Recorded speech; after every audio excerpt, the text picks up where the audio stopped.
Hey, welcome. What's going on? Welcome to another Friday episode of Heavy Metallurgy. This is episode number 70. We're cruising right along through the year. Good to have all you folks hanging with us. Before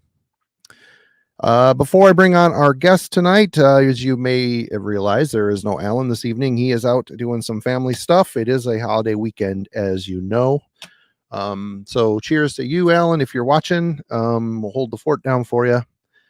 And yeah, that's it. And also, sorry we weren't around on Wednesday for the album club. I was coming back from Minnesota. It was a long day of driving, so we're pushing that off to next Wednesday. So that's it for show notes. Other than that, thank you all for supporting. I'm pretty excited to bring these dudes on. If anybody wants to donate, you can do so through super chats or super thanks and all that fun stuff, but not necessary. Hey, Simon, what's going on? Hello, Frosty. Hey, James, Brian. Good to see everyone. But tonight we'll be talking about crossover, and we've got two great guys, two great channels on the YouTube. But we've got Eric from Defamation TV. What's going on, sir? What up? He's back. This is what, your third time on the show, I think. Second. Wait. Second? No, third. Are you sure? No. I'm not sure. It's at least my second, maybe my third. Who knows? Maybe. And we also have got Mike from the YouTube channel up in Canada, called Uncommon Pallor. Hello. Mike, welcome. Hey. Your first time on the show. It is. Thank you for joining us. Yeah, it's such a short notice. I didn't really start getting this pulled together until yesterday. So thanks to these guys for jumping in and showing out. And all 30 of you that are here and gaining, good to see everybody. What's up, Ben? So just so you guys know in the chat, if you're not familiar with Uncommon Pallor, you should go check out the link in the description. And also, if you're unfamiliar with Defamation TV, you should go check out the link in the description. You should be if you watch this channel. Eric's been at it just about as long as I have, maybe a bit longer. A little bit longer. Yep. Yeah. So, we were hanging out a lot during the pandemic on those big, epic, long drunk streams and whatnot. So, Eric, he is not a stranger to these parts, but I'm not a stranger. And I've been here before, right? But so we've got a topic tonight: crossover. Obviously, one Alan wasn't going to be too down to hang with, so this is perfect to talk about tonight. Last time me and Rick did grindcore, and so let's, I guess, start off with you, Mike. What is crossover to you? What do you think crossover is? It's really just a mixture of hardcore and metal. Really, I'm mostly kind of like in my opinion, kind of mostly on the thrash metal mixed with hardcore punk. And I mean, there are other kinds of music, like you can have like black metal mixed with thrash and whatever. But crossover to me is hardcore and metal. Would you agree with that statement, Eric? I'd say that's pretty apt. Anything more to add to it? No. I mean, I think it's not like a genre that really warrants long classification. No, it really doesn't. And I would say with me, I was more I was introduced to crossover before I fully started getting to hardcore and punk. So I kind of went I reverse engineered it, getting into the other styles for exploring the music. Obviously, these thrash bands that sound kind of like hardcore, it gets you, I guess, introduced to that feel and style. So when you hear a hardcore band, it isn't that far removed. I mean, what about you guys? I'm sure both of you kind of came from the punk side and the hardcore side and then got into it the right way. So I don't, probably the first album I probably ever listened to that I would deem, well, the first two would probably be let's just say the first one because it's one I didn't pull. How about that? Agnostic Front's Liberty and Justice. Yep. And that went way over my head at the time that I heard it. Because it just sounded like a metal record to me at that point in my life. But going back to it throughout the years, the following, it's just probably my favorite Agnostic Front record.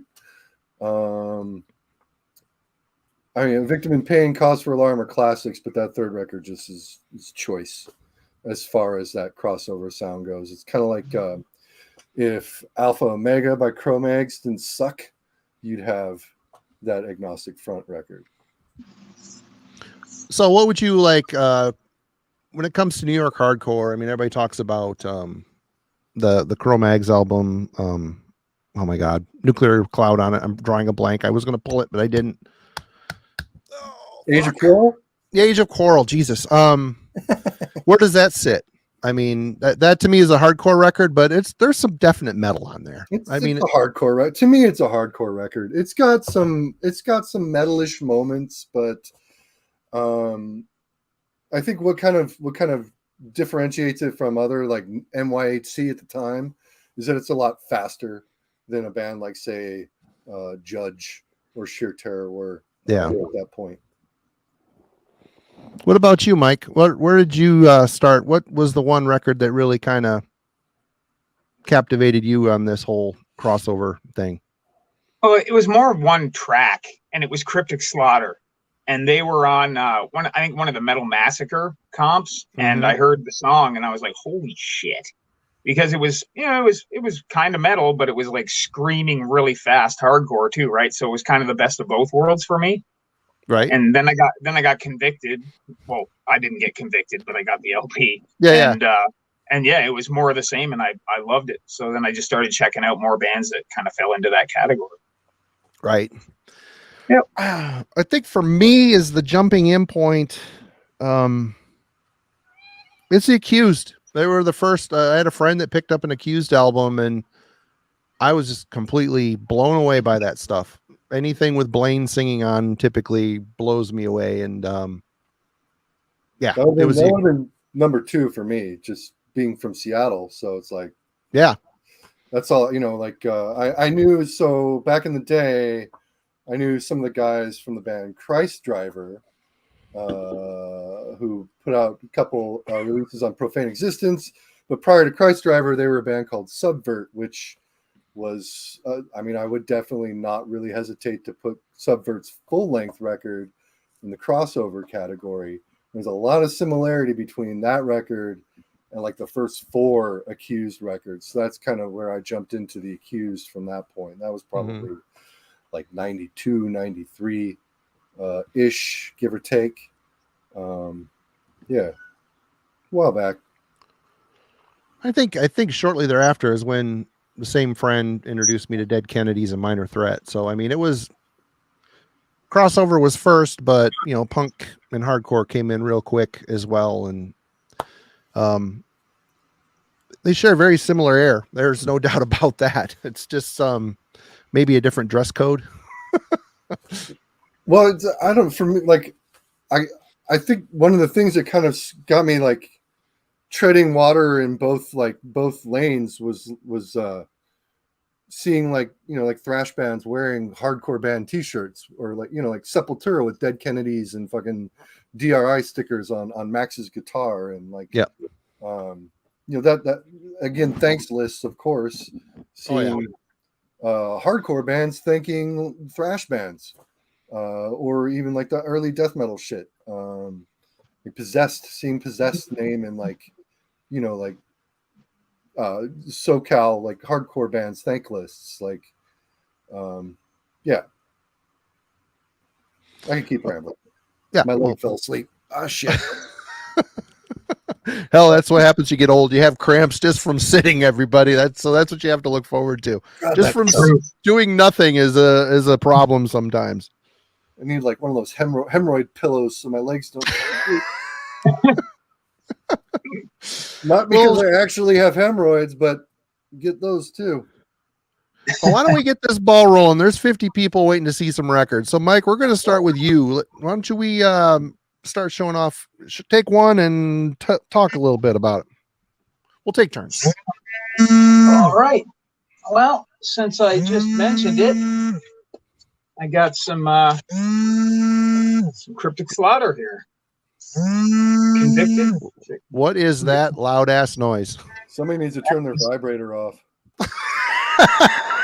Sorry. My phone was going off. Yeah, here's cryptic slaughter, convicted. Nice. Bonsai record. Nice. Yeah, it's the one that kind of kicked it off for me, or at least one of the tracks off of it. But yeah, and then as they continued on, they just got kind of more crossover, I guess, until they eventually ended up at this one, which is Stream of Consciousness. But it's probably their most metal influenced one, but the production on it kills it for me, and I'm not a really huge fan, but other people love that one. It's just not my favorite of theirs. But Money Talks is my first. Convicted I've got on tape, and Stream of Conscious is my favorite. I love the raw energy of that one. I don't know. It's almost grindy how scattered and ferocious it sounds, I've never heard Stream of Consciousness. You haven't? It's a good one. It's pretty rough sounding. The first two I know, real well, but that one I always just kind of avoided. I don't know why. I did for the longest time as well, but yeah, I mean, it's okay. Something about the production just kind of bugs me, so I don't listen to it a whole lot. But maybe it's because I heard Convicted first, and I'm just kind of that's my preference. So the Money Talks was their big studio production. That one is really slick, a little too slick sounding, but still the songs rule. It's a good album. You don't agree that Money Talks and people listen? Well, of course I agree, but I don't love the production of it. We won't even talk about Speak Your Piece or whatever. That thing was wow, what a shock. I haven't heard that one yet either. Yeah, I've never heard that one. It's bad. They changed a style. I think they got a different singer. It's just not that great. All right, so Cryptic Slaughter. Eric, you're up next. What is your first pull of the evening? So I mentioned Agnostic Front, Liberty and Justice. So the other one that I probably heard right around the same time, and this one clicked a lot faster. And even honestly, at this point in my life, I don't know if I'd even really call it a crossover record. I mean, it technically, yes, especially for the time that it came out. There was really nothing from the US that sounded like this band, and that would be, let me take it out of its case for glare avoidance. Final Conflict with Ashes to Ashes. Nice, good album. Great record. It's pretty notorious record. Dudes from Napalm Death, real fast to go on record to say that this is one of the primary influences to the early Napalm Death stuff, like Scum and Feto and whatnot. This album, though, just kind of blew my mind and opened the gates to a lot of other stuff.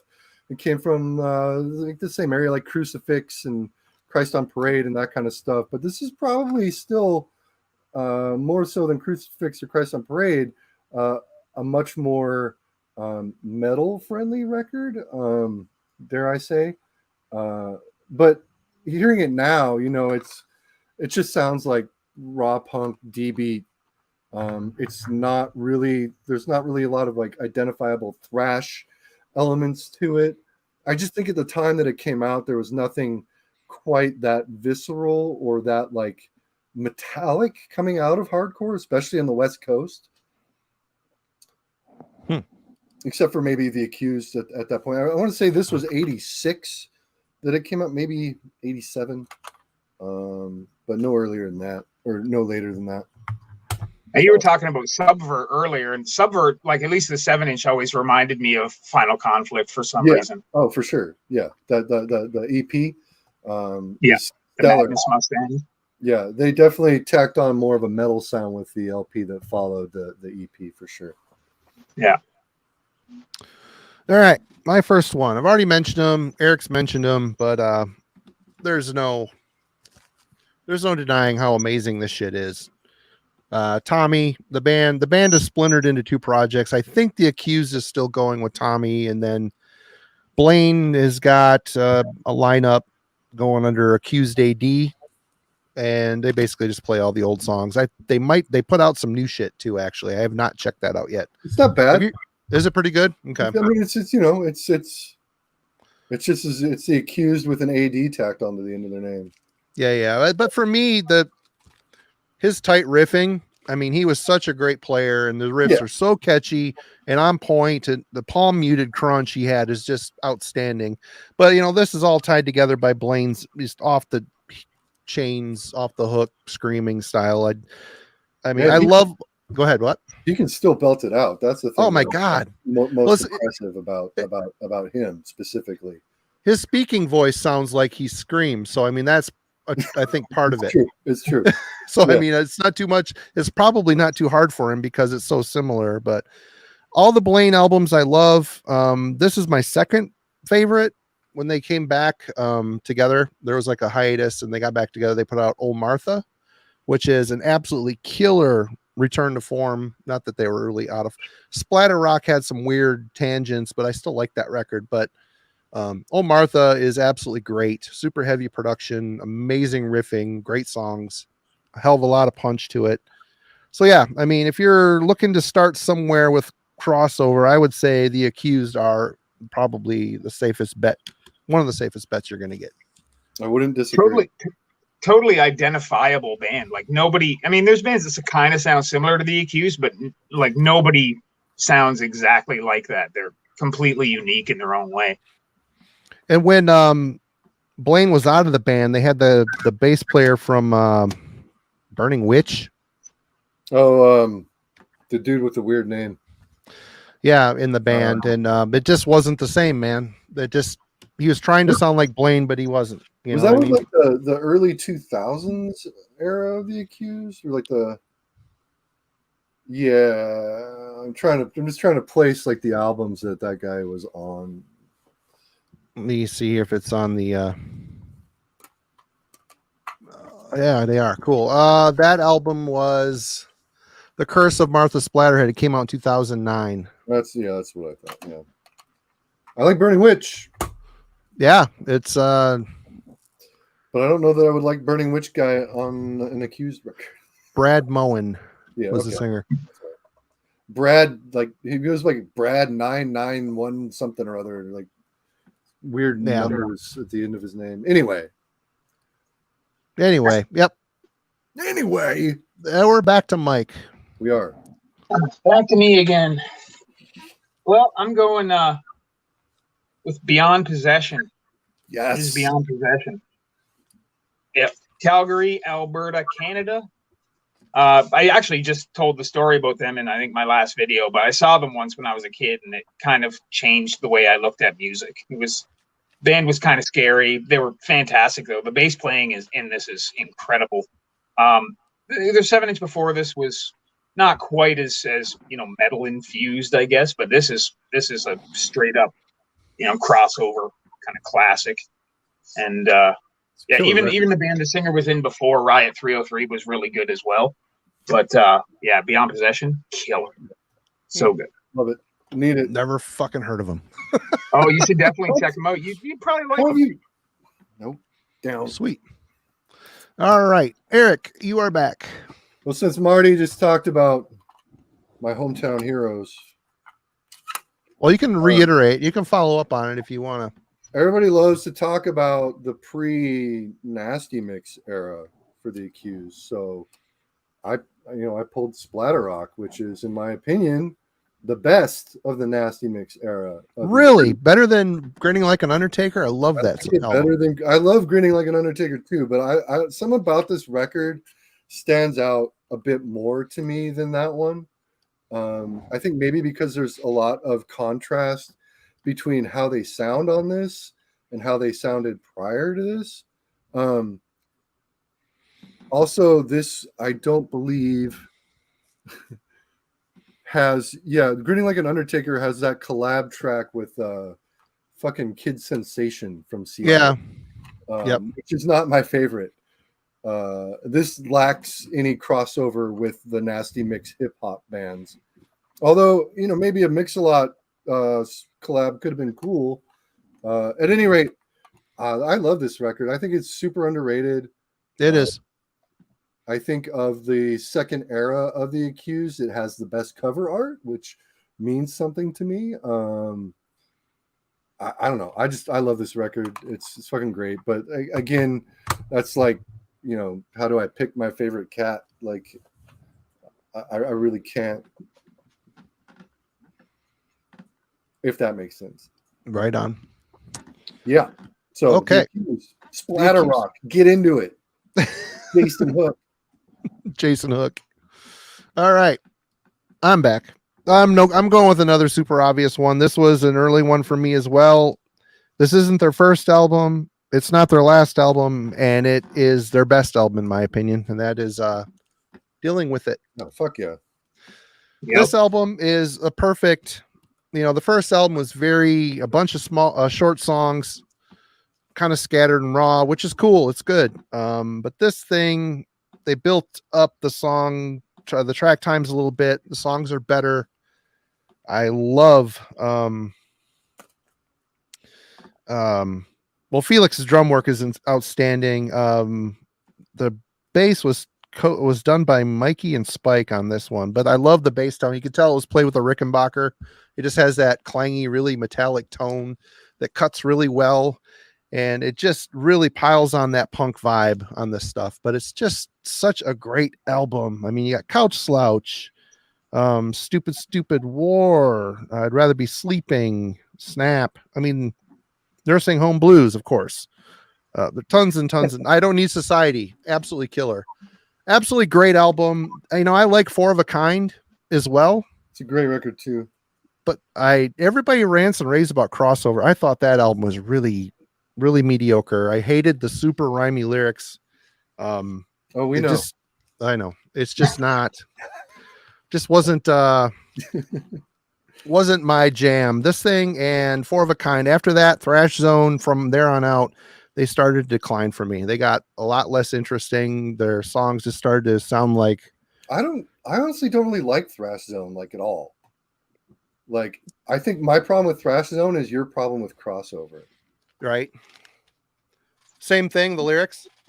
Not really the lyrics. Just like this. It just sounds simple and like, I don't know, basic compared to Four of a Kind or Crossover to me. Like, yeah, I don't know.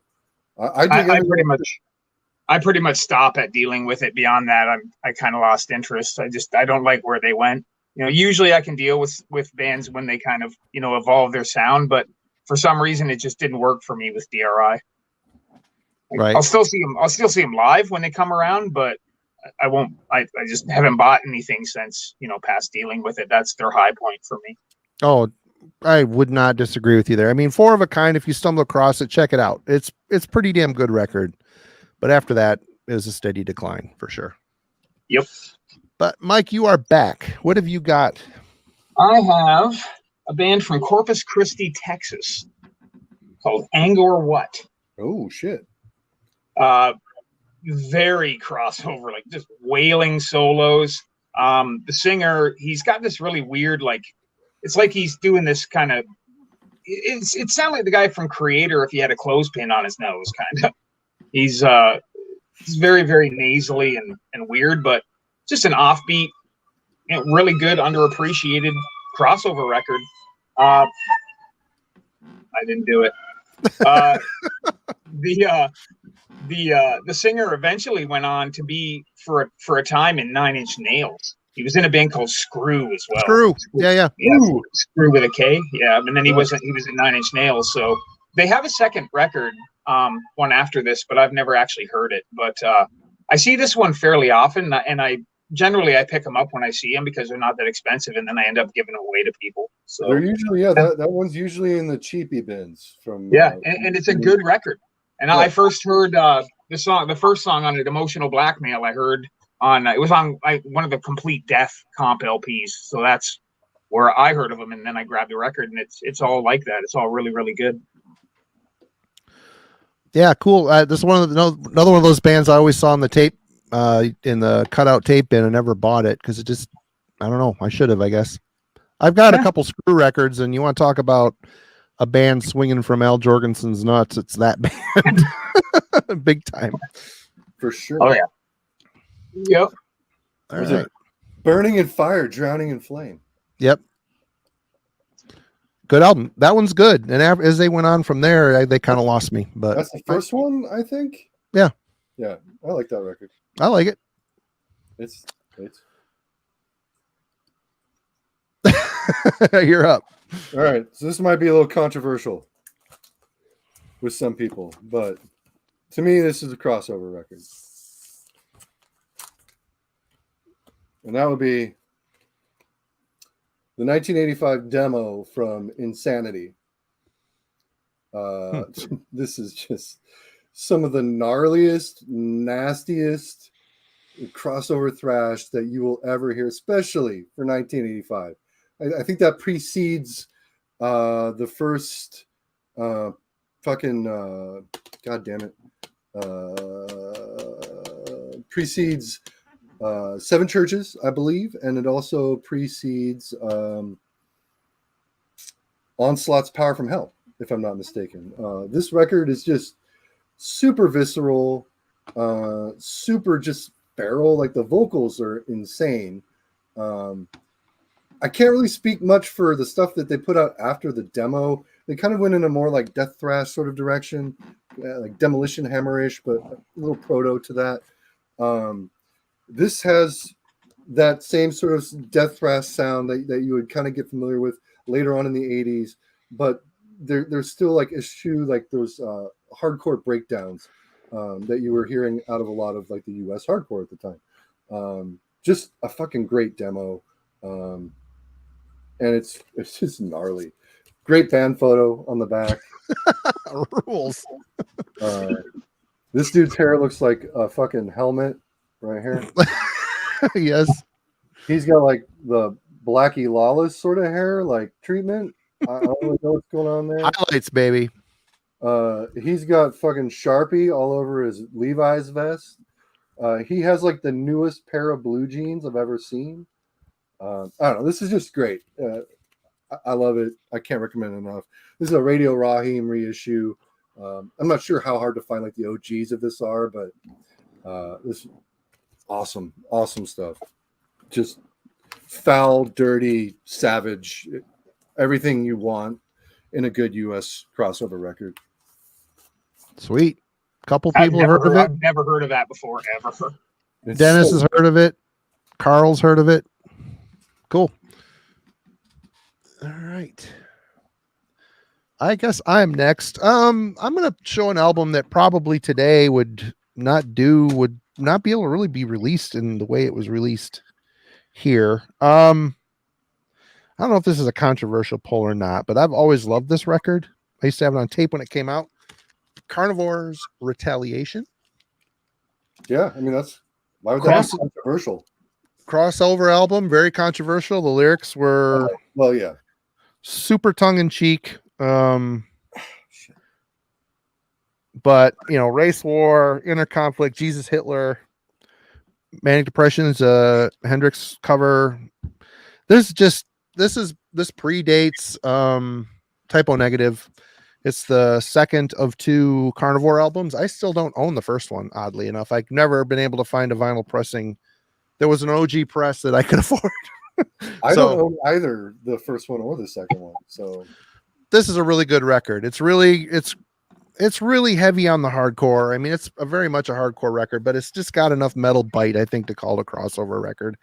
Always loved it. Great. That was around the same time that Pete was doing backup vocals for Whiplash, give or take. He was also writing lyrics for Agnostic Front. Yeah. Social Security. Yep. But that one there, it's a classic to me. I love it. It's a fun one to put on, go for a car ride with. It's just a sing-along, singing with all the sketchy hits, but I love it. It's good shit. All right. You're up, Mike. All right. We'll do some British crossover. Energetic Crusher. Oh, God. Oblivion. Yeah. Yep. It's members I've heard of that band. Pardon me? I've heard of that band. I don't know that I've heard them. Maybe it's members of Hell Crusher and Hell Bastard. Is that right, Eric? Yeah, Yeah, I mean it's pretty standard crossover stuff, but it's got more guttural vocals than most. Like they're almost kind of heading towards death metal territory. It's pretty good. Like I mean, people that would like Bolt Thrower and shit like that would probably like this. It's not quite as kind of I guess epic sounding as Bolt Thrower or whatever, but it's kind of got that tone to it. But it's pretty good. I mean, a lot of people like this a lot more than me, and want to kill me because I found this kind of recently for cheap, but it's a pretty good record for sure. I guess it's worthy of the hype. I think it's one of those records that's not necessarily expensive. It's just hard to find. Yeah, it's definitely been on my list for a minute. Dennis, that's actually the second copy that I've had. I traded the first one years ago, and then I just saw it again and couldn't remember what it sounded like, so I picked it up. Magic 69 was asking if Pete Steele was on Power and Pain. I don't know. Yes, he was. There you go. What label put that Energetic Crusher out, Mike? I didn't see it when you flipped it around. Oh, it's Vinyl Solution. Oh, right on. Same label that put out the first Bolt Thrower. Okay. Yeah, and the first here, might as well, pull that. Hang on. I was gonna. You're up anyway. Show it off. Oh, okay. The first Cerebral Fix record, which sounds nothing like the second or third Cerebral Fix records. Which might be a good thing. I like all three. Really? But this is just fucking awesome. It's like a more. It's kind of like, so Germany had, say, Sodom and Destruction and Creator and Tankard, right? And Tankard could be just as savage as the other three, but they were always tongue-in-cheek and goofy and didn't take anything seriously. So that was kind of like Cerebral Fix to, say, Bolt Thrower or Onslaught or Sacrilege at the time. And I don't know, I hear a lot of callbacks to like In Battle There Is No Law or Within the Realms of Chaos on this, but it's goofy, which actually works for me really well with this record, at least. I mean, it sounds like this artwork, more or less. And yeah, this was Vinyl Solution as well. Right on.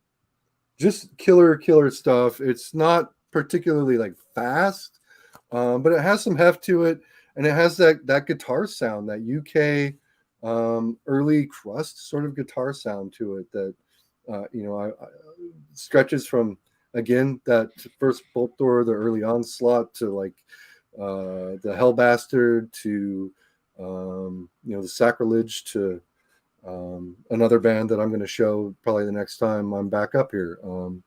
It's awesome stuff. I really dig it. That Hellbastard band, I need to I know they had I had Natural Order on vinyl, and I hated it. I thought it was really boring thrash. It's because Earache made them make a thrash record, and I sold it on eBay back in the day for quite a bit of money. And they didn't want to make a thrash record. They wanted to do what they'd been doing before that, but Earache didn't want that. I got to check out the earlier stuff then, for sure. It's really crusty. It doesn't sound anything like Natural Order. It's like like Axe Grinder, or like the Axe Grinder demos meet like In Battle There Is No Law, Spider Leg Amoebics type shit, just a little bit faster. Right. Okay. Well, I'm sticking in New York, and I'm another one of those albums that if it was put out today, the lyrics wouldn't really, this one probably wouldn't have flown either, but this is an album that just hasn't held up that well for me. I don't know. There's a few songs on here I like, but Speak English or Die, I mean, it's mostly Anthrax. It sounds a lot like Anthrax during this era, but the shorter songs and Milano's vocals give it more of a hardcore flavor. I don't know. This album hasn't aged well for me. I revisit it once in a while just to see. I do really like the guitar tone.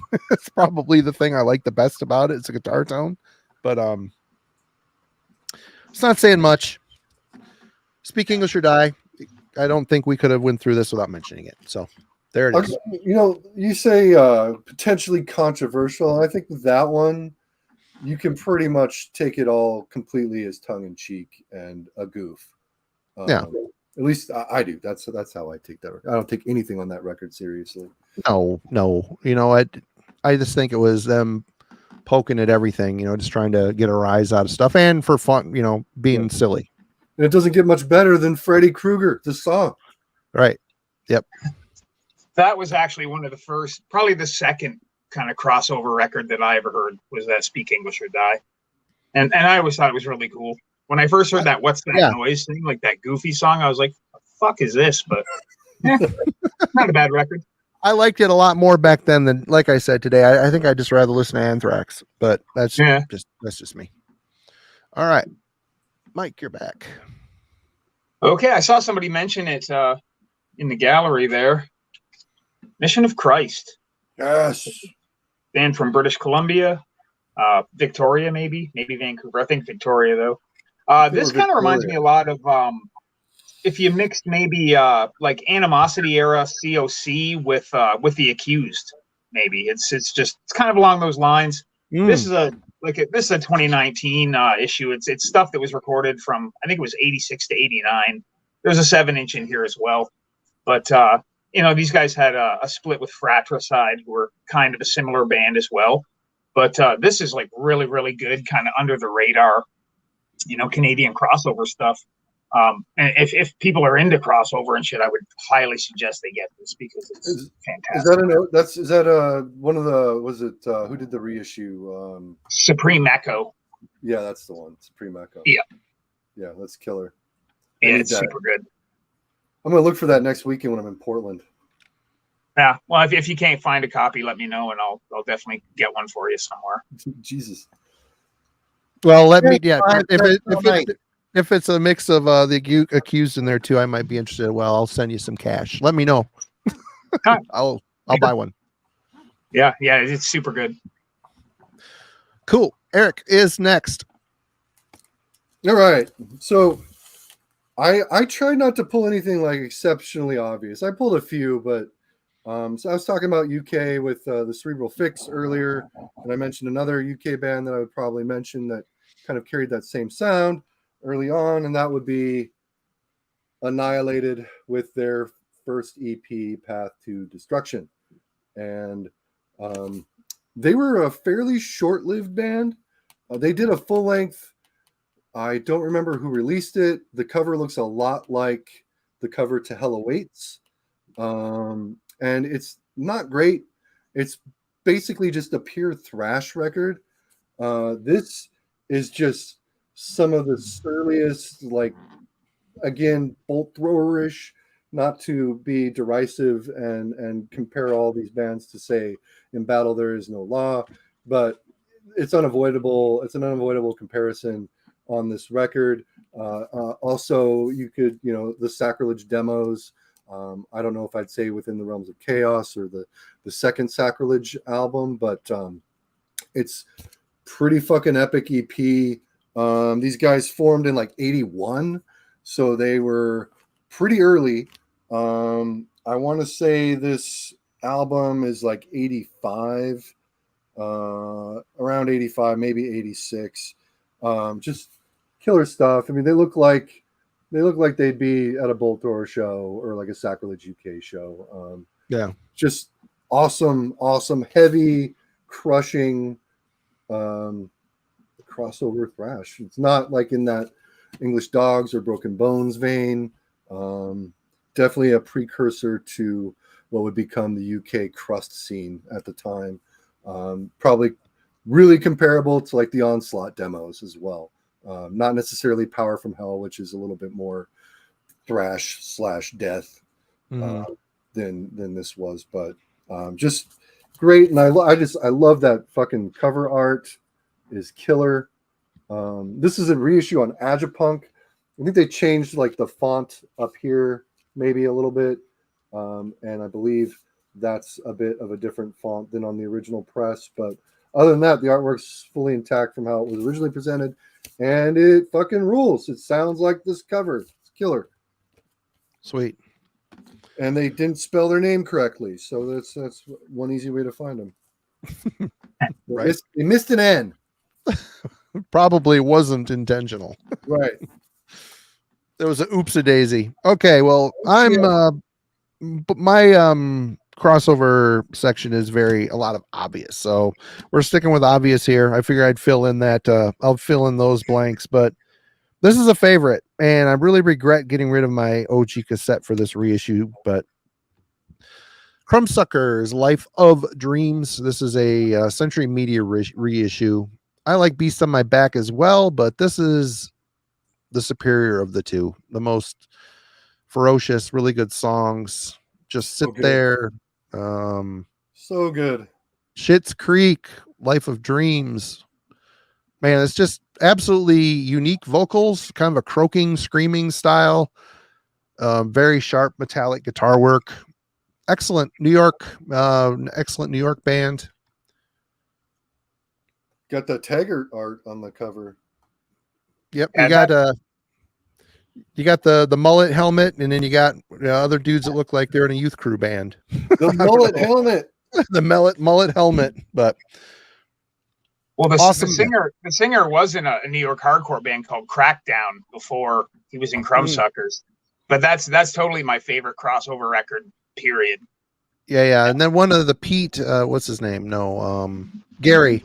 He went on to form the band Propane, which it never did a whole lot for me. Yeah, I preferred the Crumbsuckers, but if you preferred Propane to the Crumbsuckers, I think we'd have to have an intervention of some sort. Right. You could tell there was some riffage in there that sounded like Crumbsuckers, but it just wasn't. It wasn't the same. Wasn't as good. Too slow. Yep. All right, Mike. Let's see what other unheard of classic you're going to pull out of your pile. Well, I had this one next on deck, but you covered that. I'm glad I left mine on the shelf because we'll stick here in Canada. Band from Toronto, Sudden Impact, Split Personality. This is awesome. It's not particularly fast. It's kind of just got almost like a lumbering kind of beat to it. Definitely more hardcore leaning than a lot of the cross. They lean more in the hardcore side of it. But this is super good. Like their earlier LP was just way more just straight up hardcore, and then they let 2 years go by and they had a different singer, and then they came out with this, which is more on the crossover side of town. One of the tracks on this was they had a video for it, and it got fairly regular airplay, surprisingly, on Much Music up here, which is like our MTV. But yeah, it was like, I mean, I had the earlier LP, loved it, but that came along and it's a whole different monster, right? Like everything they've done is fantastic, but they've just two different styles and they've kind of mastered them both for, in my opinion anyways. But definitely not an expensive record, but if you see it, it's definitely worth picking up. Cool. Eric. Yo, what's up? What's up? I'm just kidding. Is it my turn? It's your turn. All right, so let's go from the UK to Brazil. Oh, I was going to pull that and I totally fucking forgot. Good one. That's a good album. Ratos de Prau with their Brazil record. I love this record. One of my all-time favorites. As far as crossover goes, this is top 5 easily. Not my favorite RDP record.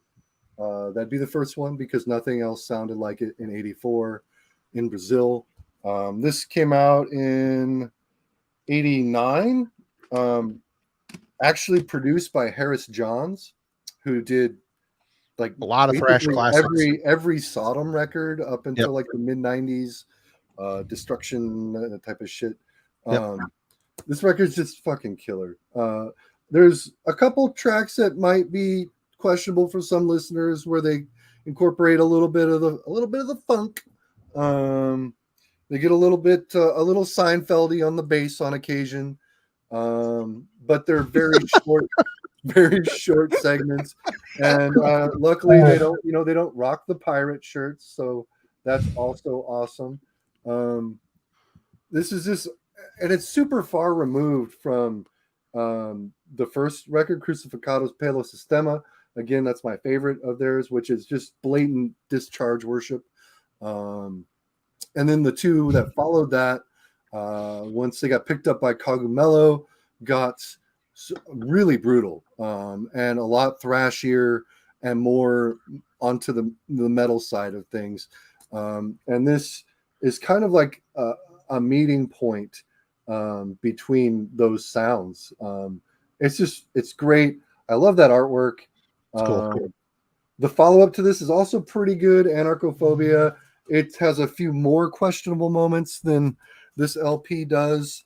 I would not place as highly on my list as this record does, but a lot of people kind of write that one off as a weak follow-up, but this is just stellar. And there wasn't a lot coming out of Brazil in like between 87 and 89 that sounded kind of like this. There are a few. I've got another one pulled that we'll probably talk about come one of my next turns. This is phenomenal, though. One of the first times I saw live footage of this band was on that Sepultura VHS from back in the day. I can't remember the name of it. At any rate, there was a live performance of Sepultura and RDP playing, I want to say it was Crucificado's Pela Sistema, on stage at the same time.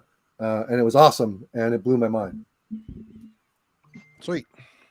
And a guy I work with, he's actually from Brazil, and he got wind that I, knew who RDP were, and he was pretty floored. And then he just said apparently the singer of that band was like an MTV interviewer or something, and he does like kind of controversial ones where the guests like want to fight him and shit like that. So he's he went through a period where he was isn't he huge? What's that? Isn't that guy huge? Yeah, he's huge. Yeah. But so my buddy at work went through this whole period where he was showing me video interviews of this guy and then translating them for me. But apparently RDP in Brazil are huge. Like they're very well known, which kind of was surprising to me. Are they still together? Yeah. Oh, they just did like a re-recording of within like the last 10 years. They did a re-recording of their first album. Which was, Crucificado's Pela Sistema, and they changed the name to, it's like backwards. It's like Sistema Pela Crucificado or something like that. But it's decent, but they still play. Bands typically do that to get the rights to their early material back, because they probably signed some contract back then that they would never see that ever again. They were that first record was. It's not super easy to find. Even the reissues are a little bit rare these days. But they weren't on any sort of big label. Like I know they got signed to Cogumelo. They're kind of like, I don't know, a little bit hazy in terms of like how they treated their bands, but. I know at one point they were picked up by Alternative Tentacles, did either some reissues or some like around like the early 2000s. Roadrunner, of course, had their time with RDP, and then of course there's I can't think of the name of the label, but they reissue like every important Brazilian hardcore record ever. And their shit is really expensive. At any rate, I digress. It's Marty's turn. We're still in New York. This is the only album I have by this band, but they went on to form another band that might have gotten a little more coverage. I don't know. But I got Ludacris, Power Trip. Pre-Scatterbrain. Pre-Scatterbrain. Yep. Scatterbrain. I also had a tape of theirs and enjoyed it quite a bit when I got it back in the day, even though it's pretty silly, but it made me go back and check these guys out. And this is obviously a lot more serious, a lot heavier. I would say this is leaning maybe a little more metal than hardcore on this one. I have not heard the debut. What's that? I said agreed. I just listened to that today. So yeah, it's definitely more metal than I remember. I put it on a little bit too because it's been so long since I've spun. I want to refamiliarize myself, and it's still there. But this one leans a little bit more into the metal side. But I figured it fit within the parameters, I suppose. But good album. I have not heard the debut. So someone else is gonna have to enlighten me on that one. But I would imagine that one's probably a little punkier. Yeah, it's definitely more punk. I noticed on that one there that his vocals kind of remind me of Rob Zombie. I never really noticed that before, but it totally reminded me of that. But I saw them live once and they were awesome. Oh yeah. So, yeah, they were at some festival here and they with Death Angel and like Blessed Death and shit and Gothic Slam, which is hilarious. They were fucking terrible. Oh yeah. Oh yeah. Who died and made you God? Yeah. Gothic Slam. Yeah. People fucking love that band. I don't get it. No. They were terrible live too. Yeah, I've never gotten it, but like you hear a lot of good shit about that Gothic Slam record. The video they put out was so stupid. No, none of it's true. I got rid of it. I bought it and got rid of it, hoping that it would be better than the video, and it was not. All right. Mike is back. We're gonna stay in New York. Prong, Primitive Origins. Oh, nice. Yeah, it's actually the only Prong record I own. I liked him kind of up to like Beg to Differ even has a couple good tracks, even though it's kind of more almost. I've been like Cleansing. I like Cleansing. It was their hits were on that, but it's some good songs. Yeah, I don't know if I've actually heard that one. I think I've heard this and what was it, Force Fed and then Beg to Differ. I like Force Fed. I like Beg to Differ a lot. I have the Peel Sessions, which is actually pretty good too. Yeah. I saw them play just before the pandemic, and they were actually still pretty good. So yeah, I just like this first one because it's got this really weird kind of it's almost got this like swirling kind of chaotic quality to it that it doesn't appear in other Prong records really. So this one's kind of. I have that one. I don't think I have Primitive Origins. Didn't they go on? They went on to do. Was it Quicksand? No, guys from Quicksand. That was like Gorilla Biscuits guys. Was it Nude Swirl that was Prong dudes? I don't know.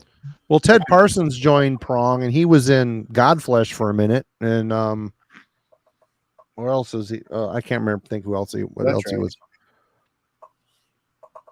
But, all right, Eric is back. Oh shit! So I am. All right. Let's see. What do I got? How about? Oh man.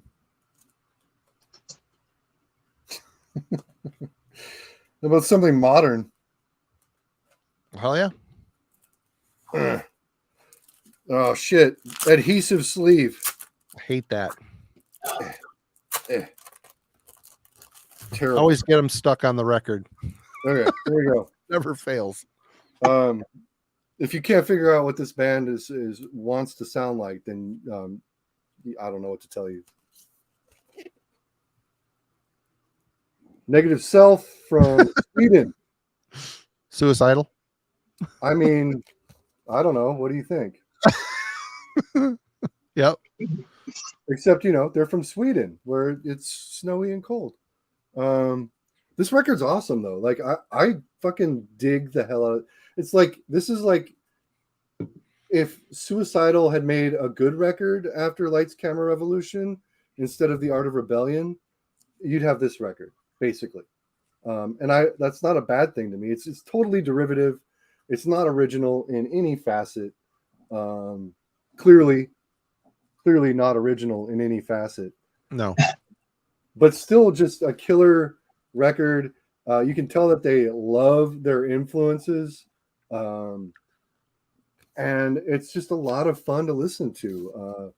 It's like one of those what if records or like Bizarro World records. It's just that the photo just cracks me up. It's like, if you weren't sure from the cover,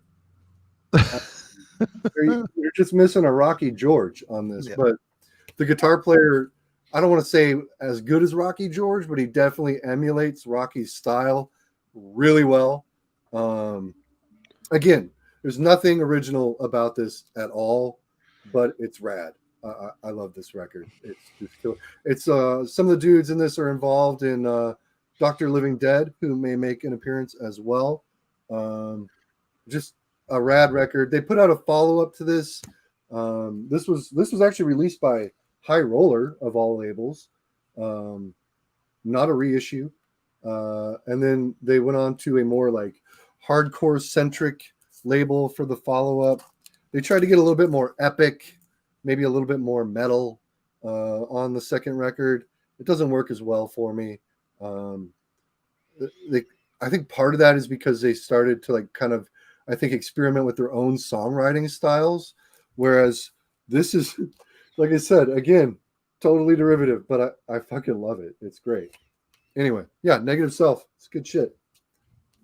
Actually, I got that LP, and I bought a box of records as like a lot, and there was like 30 records in it or something, and that was in there, and I liked it too. I was like, what the hell is this? But yeah, it's not bad.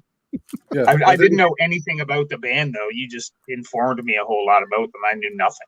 I think it's a lot of fun. Their videos are great. They have a lot of videos for tracks off of this record specifically, and it's just like dudes on skateboards, like in half pipes, and fucking them playing live in front of people who are like really fucking into it. It's cool. It's good stuff. Well, since Metal Connection just mentioned it, yeah, I don't know where you guys stand on this, but there's a definite crossover element to this. Nuclear Assault, absolutely. It's a thrash band, but they bring a very interesting hardcore feel to this early stuff. In particular, they were in the clubs in the same day. They were hanging out at CBGB's on the hardcore matinees, and it rubbed off. And another thing too is the production of this album. The guitars don't have a lot of gain to them. It's a weird production, which it works for me. I dig it. I think it contributes to the uniqueness of their sound. I would clump this in with crossover. Others would disagree, but I don't know. I mean, I'd probably put Handle with Care in a crossover category a little bit faster. Really? That one? Yeah. Okay. For sure. But yeah, I'm not going to disagree with that at all. Classic. They're one of the bands from New York that they were amazing, yet I don't know if they ever really got their due. People just don't talk about them the same way they talk about Anthrax or Overkill or other bands from that area, which is kind of a drag because this shit was classic in my eyes. Assault was edgier, man. Yeah. They're totally underappreciated. I saw them once in like a really small club on the Handle with Care tour, and they blew me away. They played with Mordred and a band from here called Overthrow, who are really good. But Mordred, Mordred. But Nuclear Assault were fantastic. Aside from the saxophone with the beer bottle in it, I could do without that. They're good. Mordred, I can Fool's Game, their first album, I can get with about 80% of that record. It's a pretty good thrash album, but yeah, the funk shit, I don't care. I don't care. Is that the Noise Records one you're talking about, or the? Yeah. Okay. Yep. Yeah. They had one on like Mechanic too, didn't they? Like follow up or something like that. Yeah. The Mechanic was a Noise imprint, if I'm not mistaken. Really? Noise was. I didn't know that. I know Violence was on Mechanic. And I think Mechanic bought out Noise, I believe, because they were owned by like RCA or somebody big, if I'm not mistaken. Maybe BMG. Okay, Mike is back. I'm gonna go use the little boys' room while he's talking it up. I'll be right back. All right, I got kind of a lesser known band from Connecticut. It's on Anthrax Records, I believe. Sonic Plague. So, what's the purpose? This sounds like. Have you ever heard this, Eric? No, but that's some excellent airbrushing. Yeah. They kind of sound like maybe like a high school version of like SOD or something. Like the singer totally has this Billy Milano thing going on, but not in like the Archie Bunker politics kind of way, but more in just he's just a dumb meathead. But it's pretty entertaining. I remember always seeing it in like Maximum Rock and Roll and shit. And then I saw what is the band again? Sonic Plague. Sonic Plague. Yeah. It reminds me of that Atrophy record. Yeah, very much so, because it's like a jester, right? But Yeah, all in all, I mean, I didn't know what to expect from it. I just remember seeing it advertised all the time way back when, and then I just saw a copy in person. And it wasn't very expensive, so I was like, "Yeah, I'll bite." And yeah, it's not too bad, but it's totally like like SOD's, kid brothers trying to do music, right? That's awesome. But, I mean, there's bonuses. Ramon shirt and all that shit. Yeah. What's that? Sorry. I said there's bonuses to the SOD's little brother. Like everybody's got to start somewhere. It's not bad at all. It's just what it reminds me of. We brought Mike to bring the pain. I'll bring the pain. He's putting Ryan in the poorhouse. Okay. You are up, Eric. All right. Here we go. So we just talked about a band that wanted to sound like Suicidal. So how about a band that was halfway suicidal? With No Mercy, Widespread Bloodshed. It's a killer cover. Killer art. Yeah. William or Richard Seif, I believe was his name. He did the artwork for Split Image by Excel, Beowulf's first record. Another record that I pulled that we're probably going to be seeing pretty soon. Yeah, just killer. Most people are probably, if you're familiar with Suicidal, aka the Feel Like Shit Deja Vu record. There's like 3 tracks that were originally No Mercy tracks on that that are on this album. We're Evil, which is great. You got Mike Muir screaming about being evil. Crazy But Proud is awesome. Master of No Mercy is probably like the epic track on here, as well as Waking the Dead.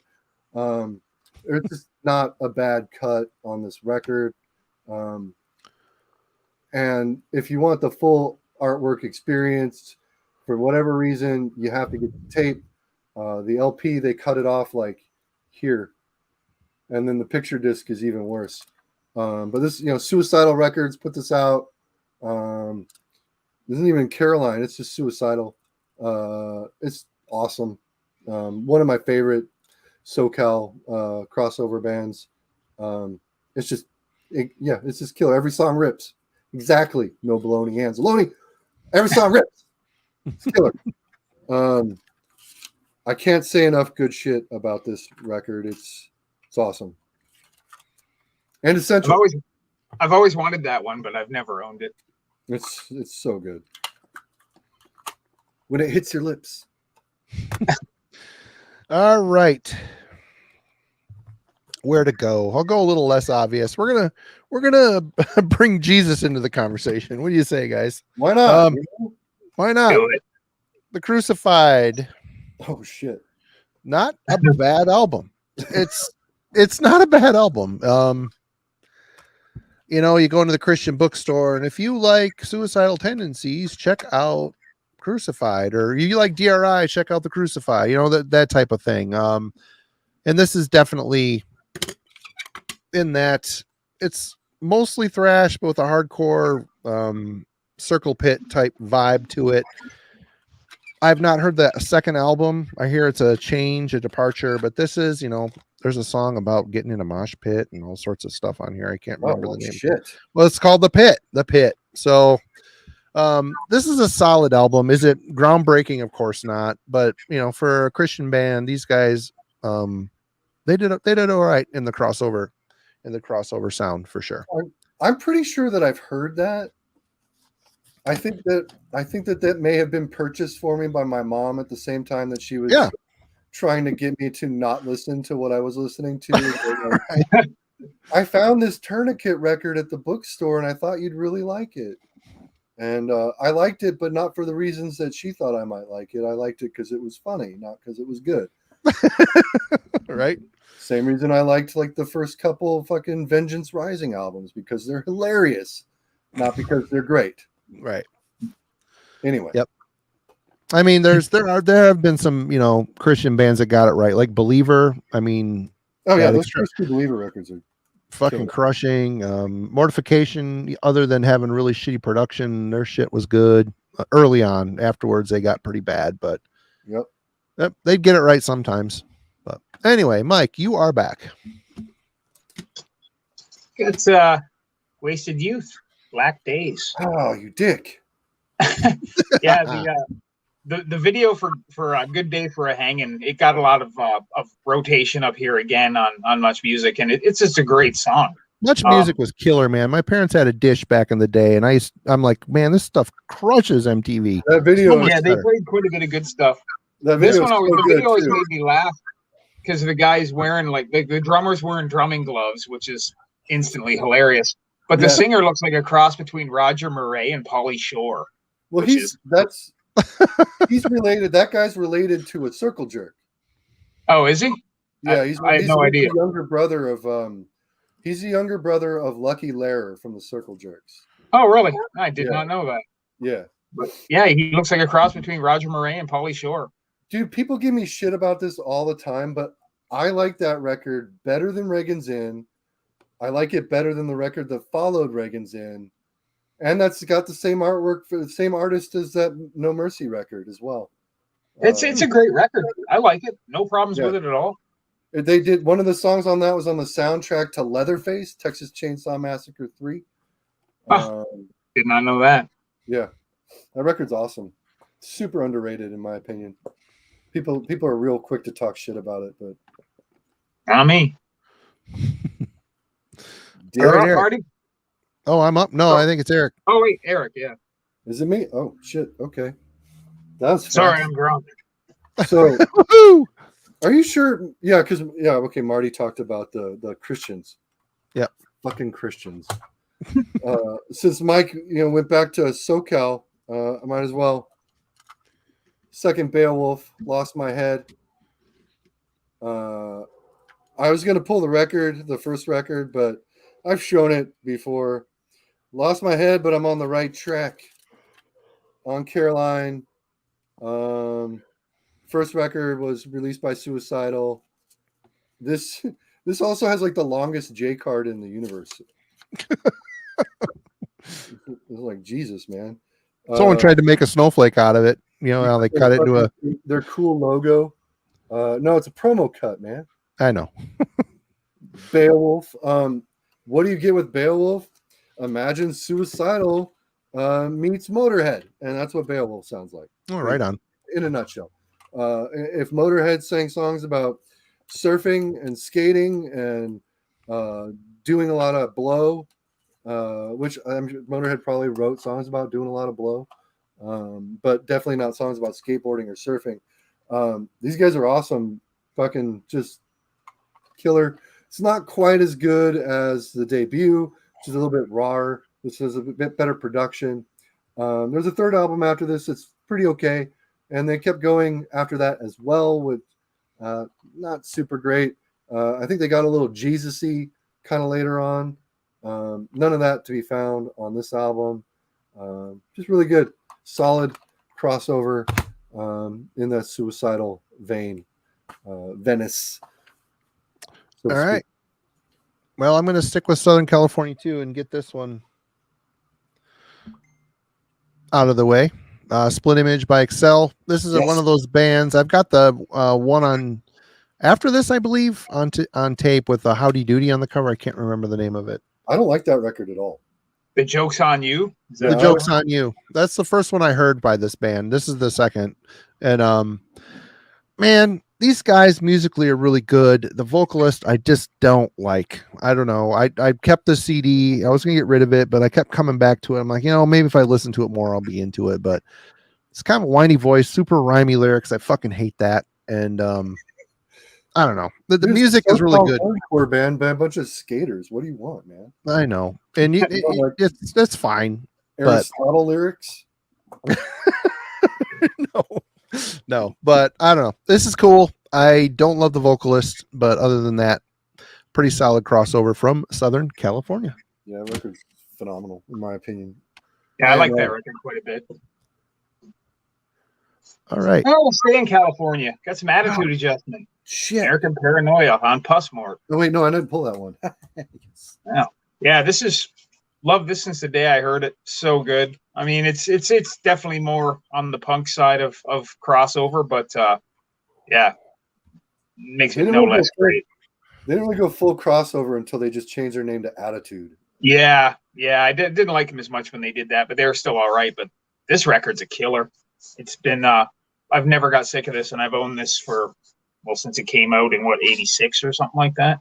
So yeah, this is really good. And it's on Pussmore. Pretty much everything Pussmore released was pretty awesome. So I did not realize Metallica ripped off XL for Enter Sandman. That's interesting. Yeah, I forgot about that connection. That's hilarious. Okay, Eric is next. What? God, really? Are you sure? We're going through these like crossover songs, short and fast.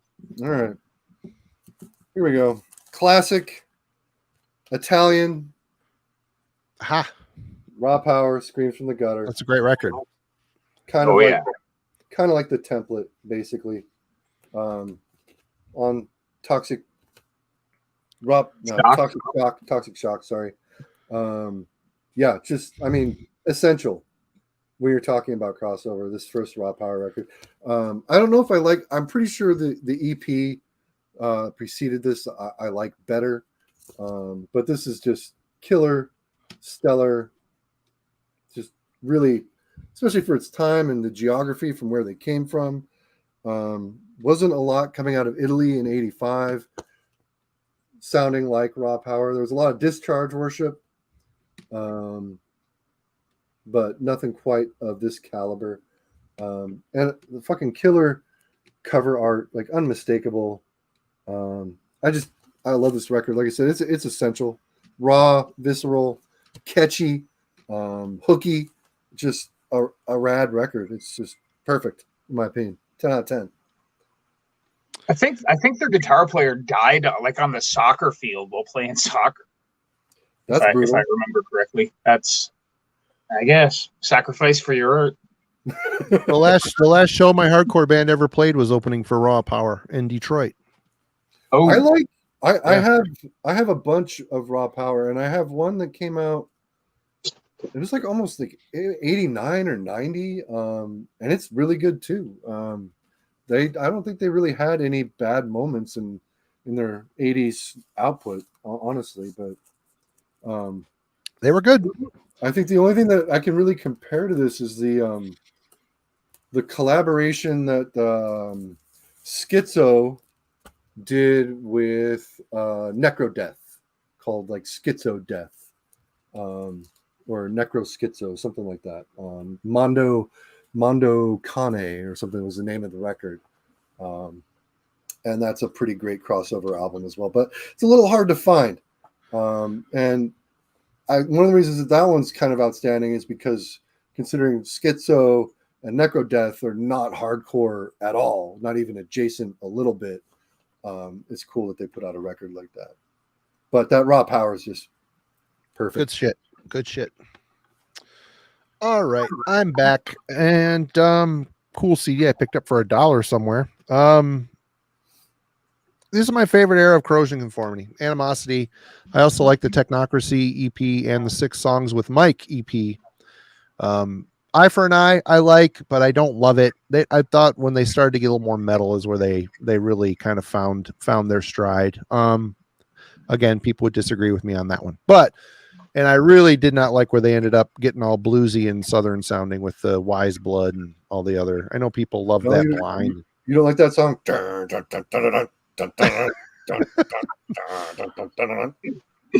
Not a fan, but this shit works for me. Really great crossover, unique, very unique, punchy, interesting riffs, atypical riffs. It wasn't just power chord stuff. There's some weird shit going on in here too, which really set them apart as well for me. But yep, this one, Technocracy and 6 Songs with Mike are all really cool releases from that band.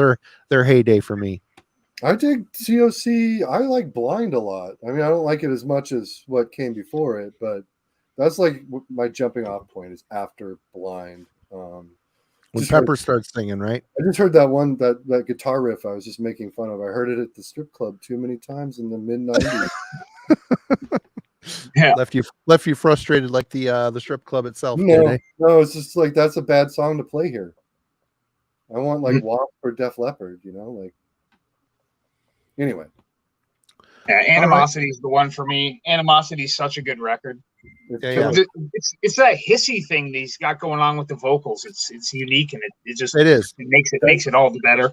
That vocal effect is just awesome. Yeah. I heard it was like one of those deals where they punch holes in like the speaker cones, and that's what actually did it. And they were mixing it through some just old, thrift store mixing thing. So I don't know. Wow, cool. Yeah. They should have just kept doing it. Yeah. All right, more California shit. Got some Blood Cum. Is it there? I was wondering if we were going to see a Blood Cum record tonight.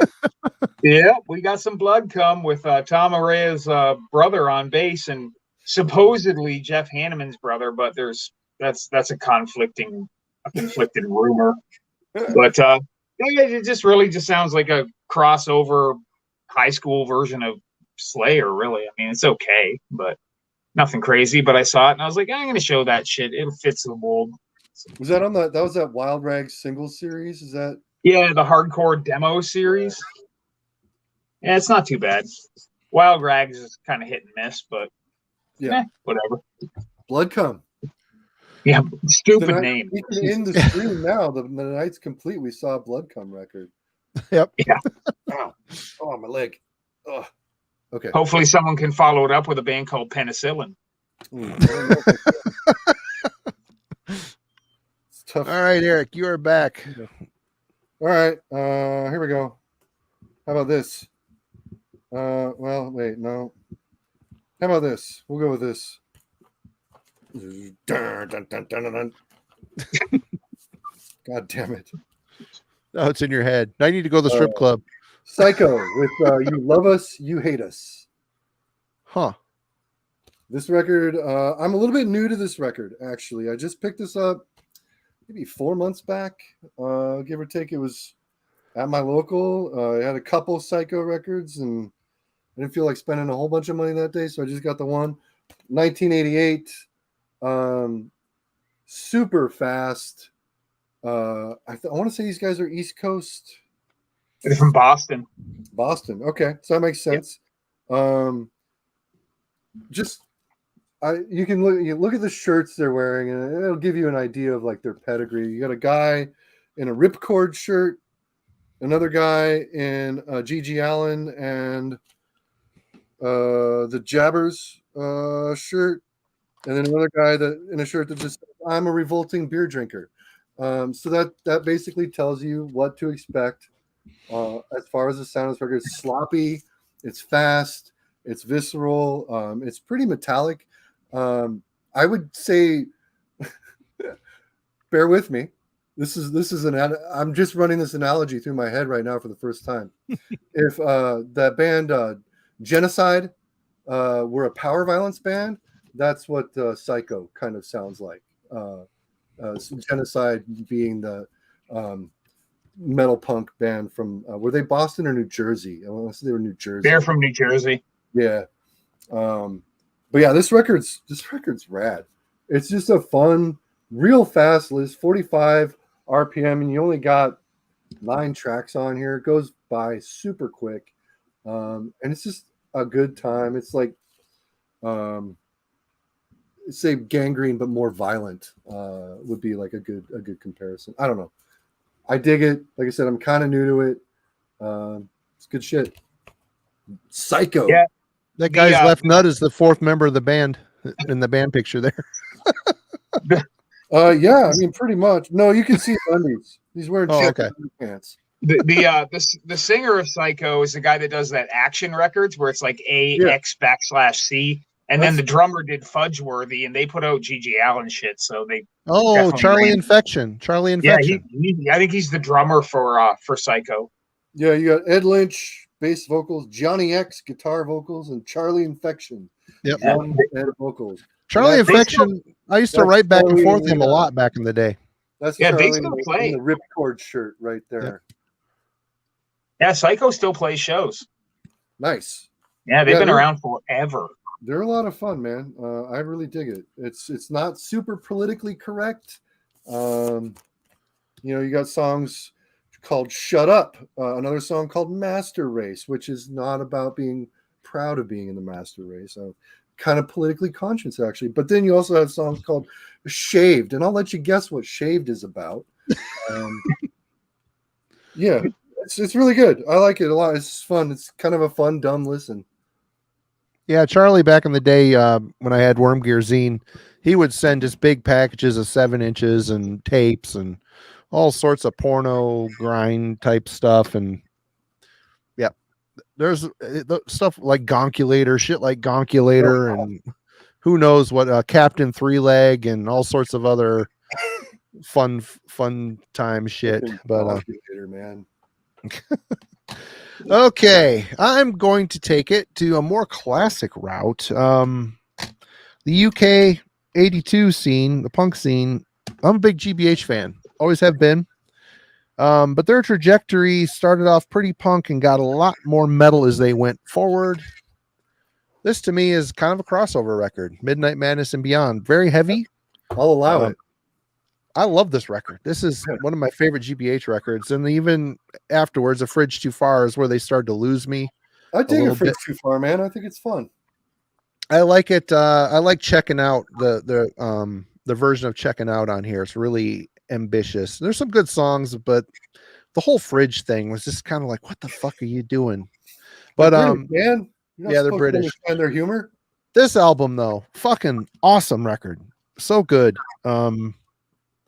Heavy, well written, metalized punk.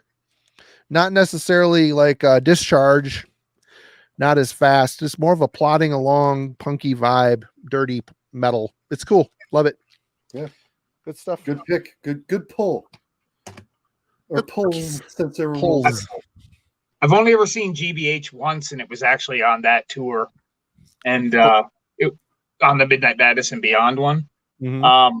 But the venue that it was at was in Hamilton, Ontario, but it was just a couple doors down from like a country and western venue. So it was like the two crowds definitely did not mix. And we were on a charter bus from here. So we all had to like run onto this fucking school bus so we didn't get beat to death by guys in cowboy hats. Nice. That'd have been a good story. I'll say that much. It was interesting. All right. Well, Eric already mentioned this band, but we got some Genocide from New Jersey. Submit to Genocide. Yeah. This is about as crossover as it gets. Like very like total metal punk. Very weird looking dudes. Like I don't know. I've heard stories that they just dress like that normally too. Like that's not just a band photo. Like that's I don't doubt it. I don't doubt It's like it. a cross between Voivod and Rogue Male. Yeah, totally. Like Some crazy look motorcycle. they look like they came from the wasteland. The one dude, the main dude, I know he used to hang out with Gigi Allen a lot back in the day. Bobby Ebbs. Yeah, Bobby. The bass player's name is Rock and Roll Bob Sexton. And the drummer is T Best. But I thought you were going to say T-Bag. well, would be if he stayed over at my place. But yeah, it's not a bad record. Not a bad record at all. A lot of people look for it. I don't know. I see it fairly regularly, actually. That one has been on my list for a minute. I missed an affordable copy. Every time I've seen one pop up on Discogs, I'll go and be like, check out. Nope, it's gone. Damn. It turns up at record stores here fairly often. They must have shipped a whole bunch of them to Canada or something.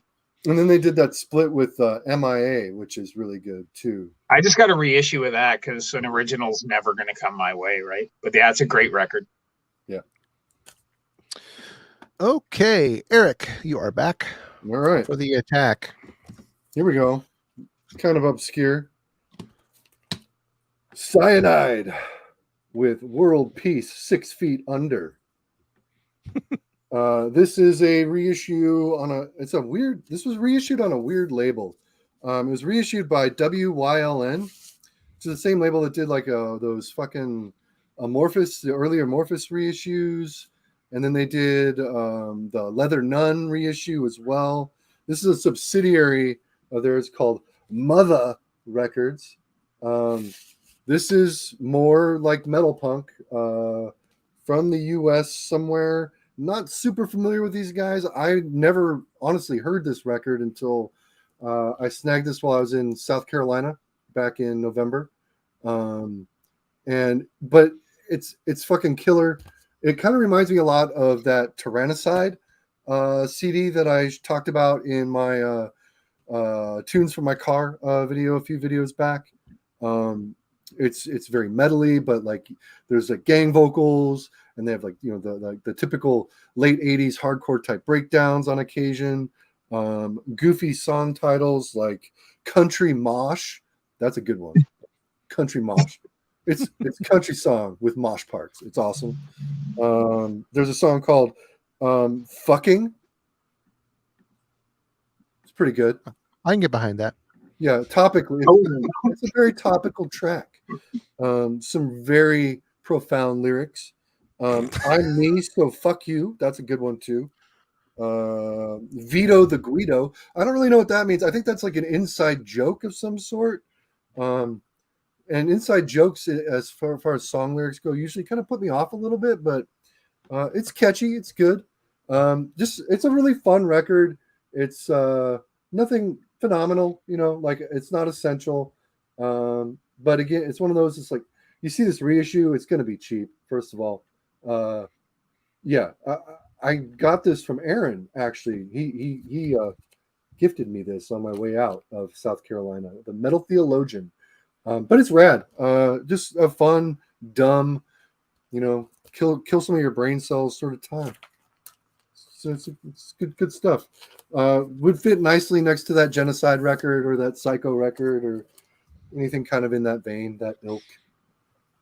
Right on. Not to be confused with Cyanide from Chicago. Totally different. You'll be real disappointed if that's what you expect out of that.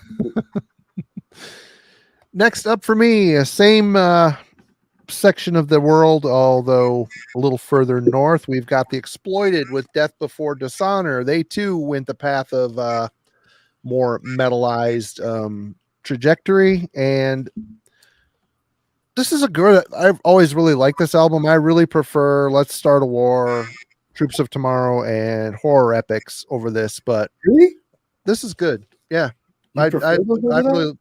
What's that? I said you prefer those over that? I prefer those over this. I'm a little surprised by that. I'm not disagreeing with you, but I'm a little surprised of that assertion.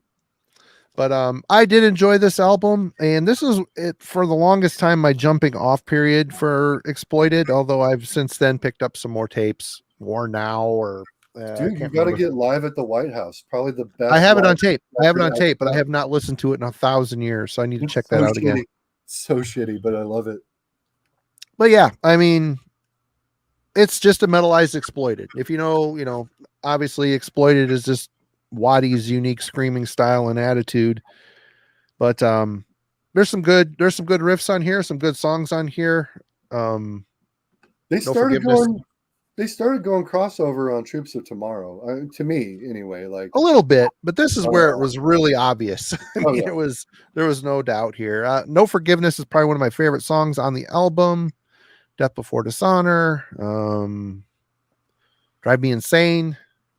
Good shit. Good album. I like that one quite a lot. And then there's the people who say The Massacre is the best Exploited, and I'm like, what are you talking about? No. Yeah. Okay, Mike is back.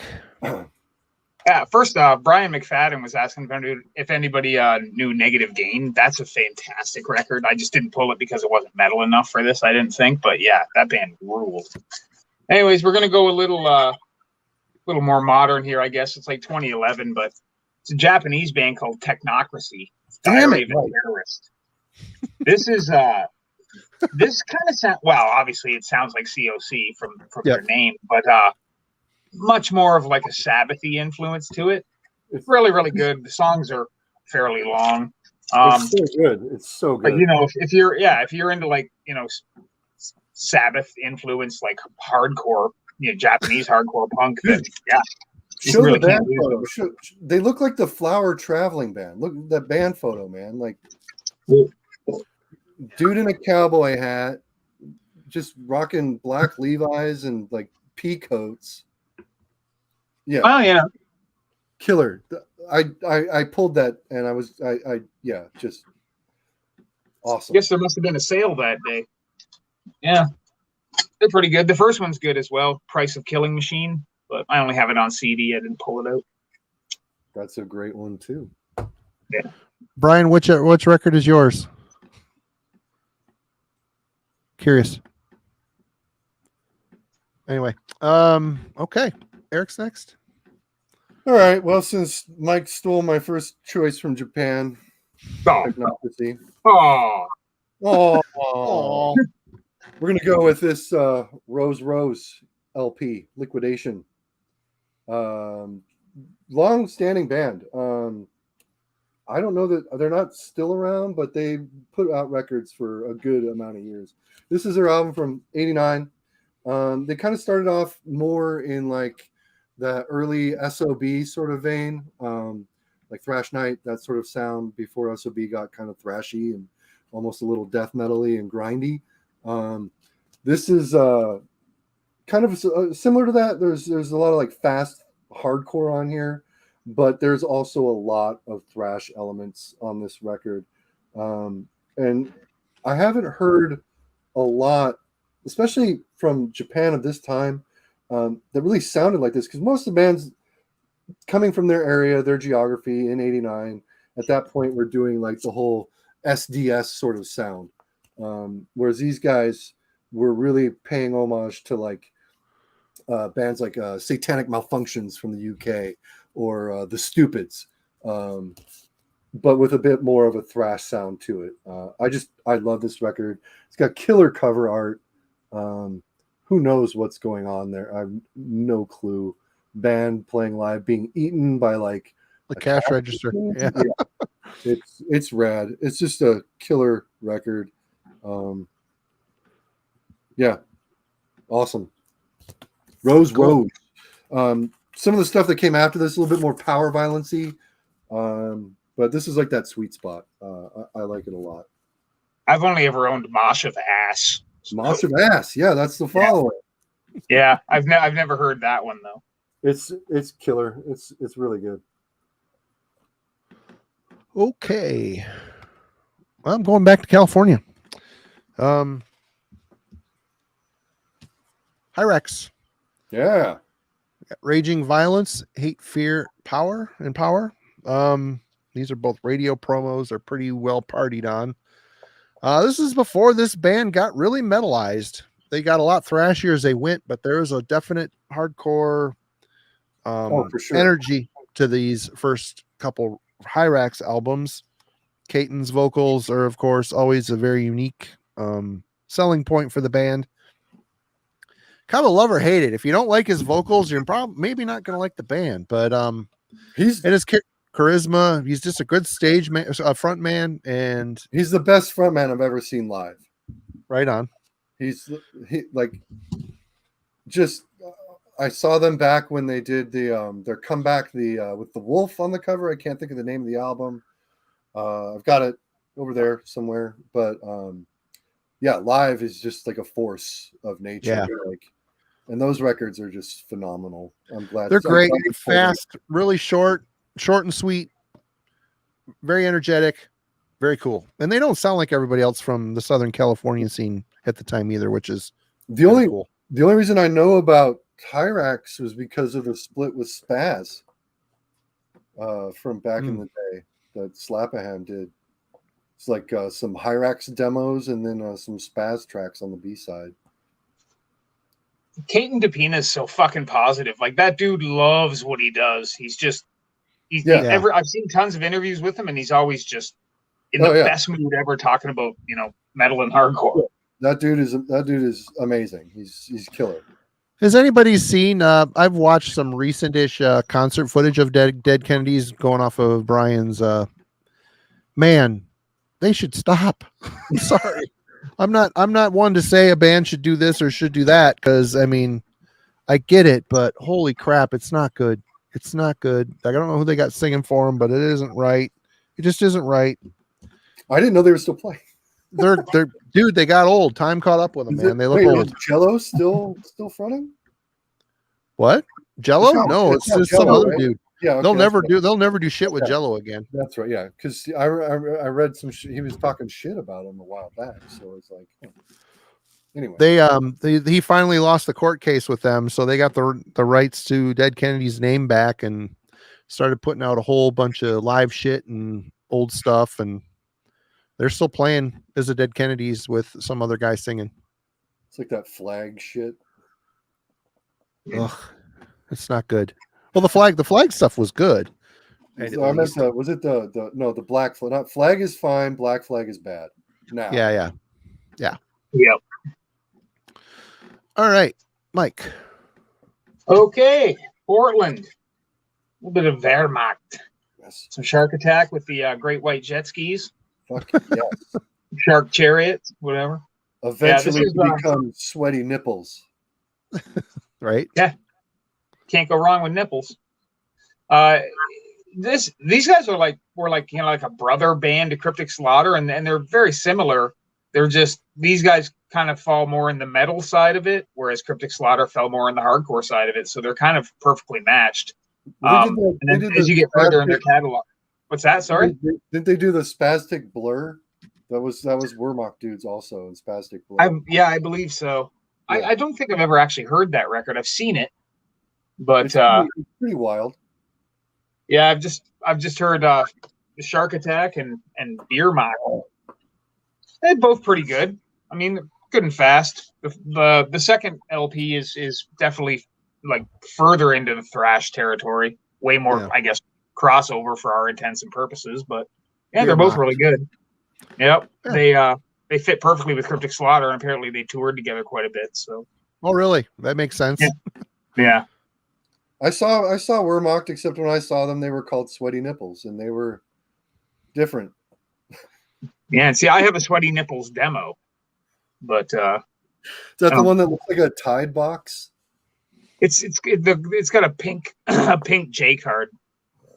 I think they do a cover of like a Monkey song on it, Stepping Stone maybe, or like I'm a Believer or some shit like that. I just have Sweaty Nipples. Right? No demo or anything. It's just the way it is. I mean, me too right now. Yeah. But do you have a sweaty superfluous third nipple? I don't. Marty might, but I don't. Yeah. I'd be showing it if I fucking did. I would hope you would. I'd want to see it. Put it on your Christmas list. All right. Eric is back. All right. Oh, shit. I pulled the wrong one. Damn it. Here we go. Go, girl. Black Uniforms, Splatter Punks on Acid, from the Vaults. This is a compilation of Black Uniforms tracks that did not make it onto their full-length LP, which I almost pulled, but I've shown that one at least 2 or 3 times before on my channel, so I left it on the shelf. This is just like B-sides and singles and rare cuts that probably weren't deemed good enough to be on the actual full-length Black Uniforms record. First of all, glorious hair sported by these Swedes. Black Uniforms, if you don't know who they are, were a bunch of dudes that were previously involved in a lot of the legendary Swedish crust bands from back in the day, specifically Cliff from Anti-Cymex. Was in Black Uniforms, and what you have here is just some real fun metal punk in that vein of like Genocide, or you could compare it to like that mid-era Broken Bones, like the FOAD type stuff, or Bone Crusher, not quite the latter days of Broken Bones, or the mid-era of English Dogs, kind of that same sort of vein. They're not reinventing the wheel or anything here, but what you get is that Swedish hardcore sound from the late 80s mixed with like a love for Venom and Motorhead and Bathory, all kind of enmeshed in the same sort of package with this compilation. Really cool stuff. I know this has been reissued kind of recently, at least officially on CD. I think the Black Conflict Records out of Indonesia or Malaysia did reissues of this and the full length. And then I know Boots of the full length have recently come to U.S. shores in the last few months. But yeah, this is just stellar. I love it. One of my favorites. That's a really good record. And they got songs about like Lucio Fulci and hating computers and somebody sucking his cock and cannibals. It's good stuff. It's a living. All right. I think it's you, Marty. It's me. I'm just going to show this. This is lame pull, but show SOD. I guess you got to show MOD. This is the first MOD Milano with a new set of dudes. Only good MOD. What's that? It's the only good MOD. It is. And it's, very much SOD. You got a few longer songs, well written, and a bunch of short, silly ones mixed in. It's all right. It's fun. It's a fun record. But, Milano, that picture of Milano's. Oh, shit. Yep. What a knob. All right. Mike is back. Band here. Alan is Sacred dead. Denial. Band from New Jersey. Yeah, it's a pretty typical crossover. It's good. This is on Nuclear Blast, surprisingly. They put some crossover back in the day. Yeah, and this is not too bad. I just got a package last week from Yorkshire, and he sent me 2 earlier LPs of theirs, which are way more just straight up US hardcore. But Nice. this one's definitely got a bit more like the guitar player likes to noodle around a lot more than on the other releases I've heard. But yeah, it's pretty good, and it's just one of those Nuclear Blast, Looks like there's more a lot of over songs punk on that. releases. What's that? Sorry.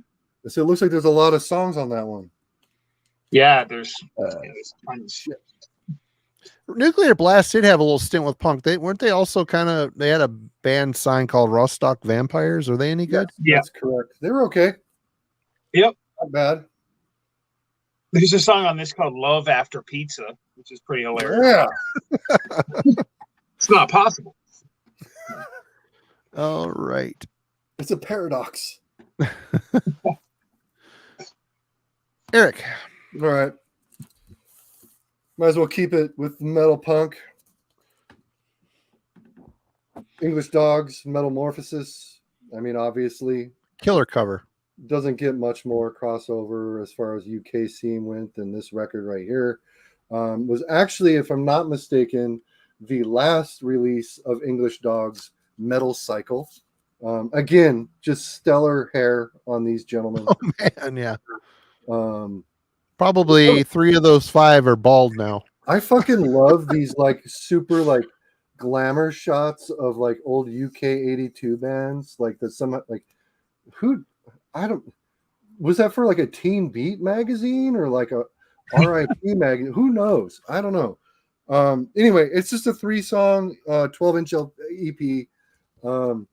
Not as good as Forward Determination, the full length, or the EP that preceded Forward Determination, which was I can't think of the name of it. At any rate, it's killer, just super metallic. If you know that mid-era Broken Bones, or even leaning into like once Broken Bones signed to Heavy Metal Records, off of Clay Records, kind of that vein.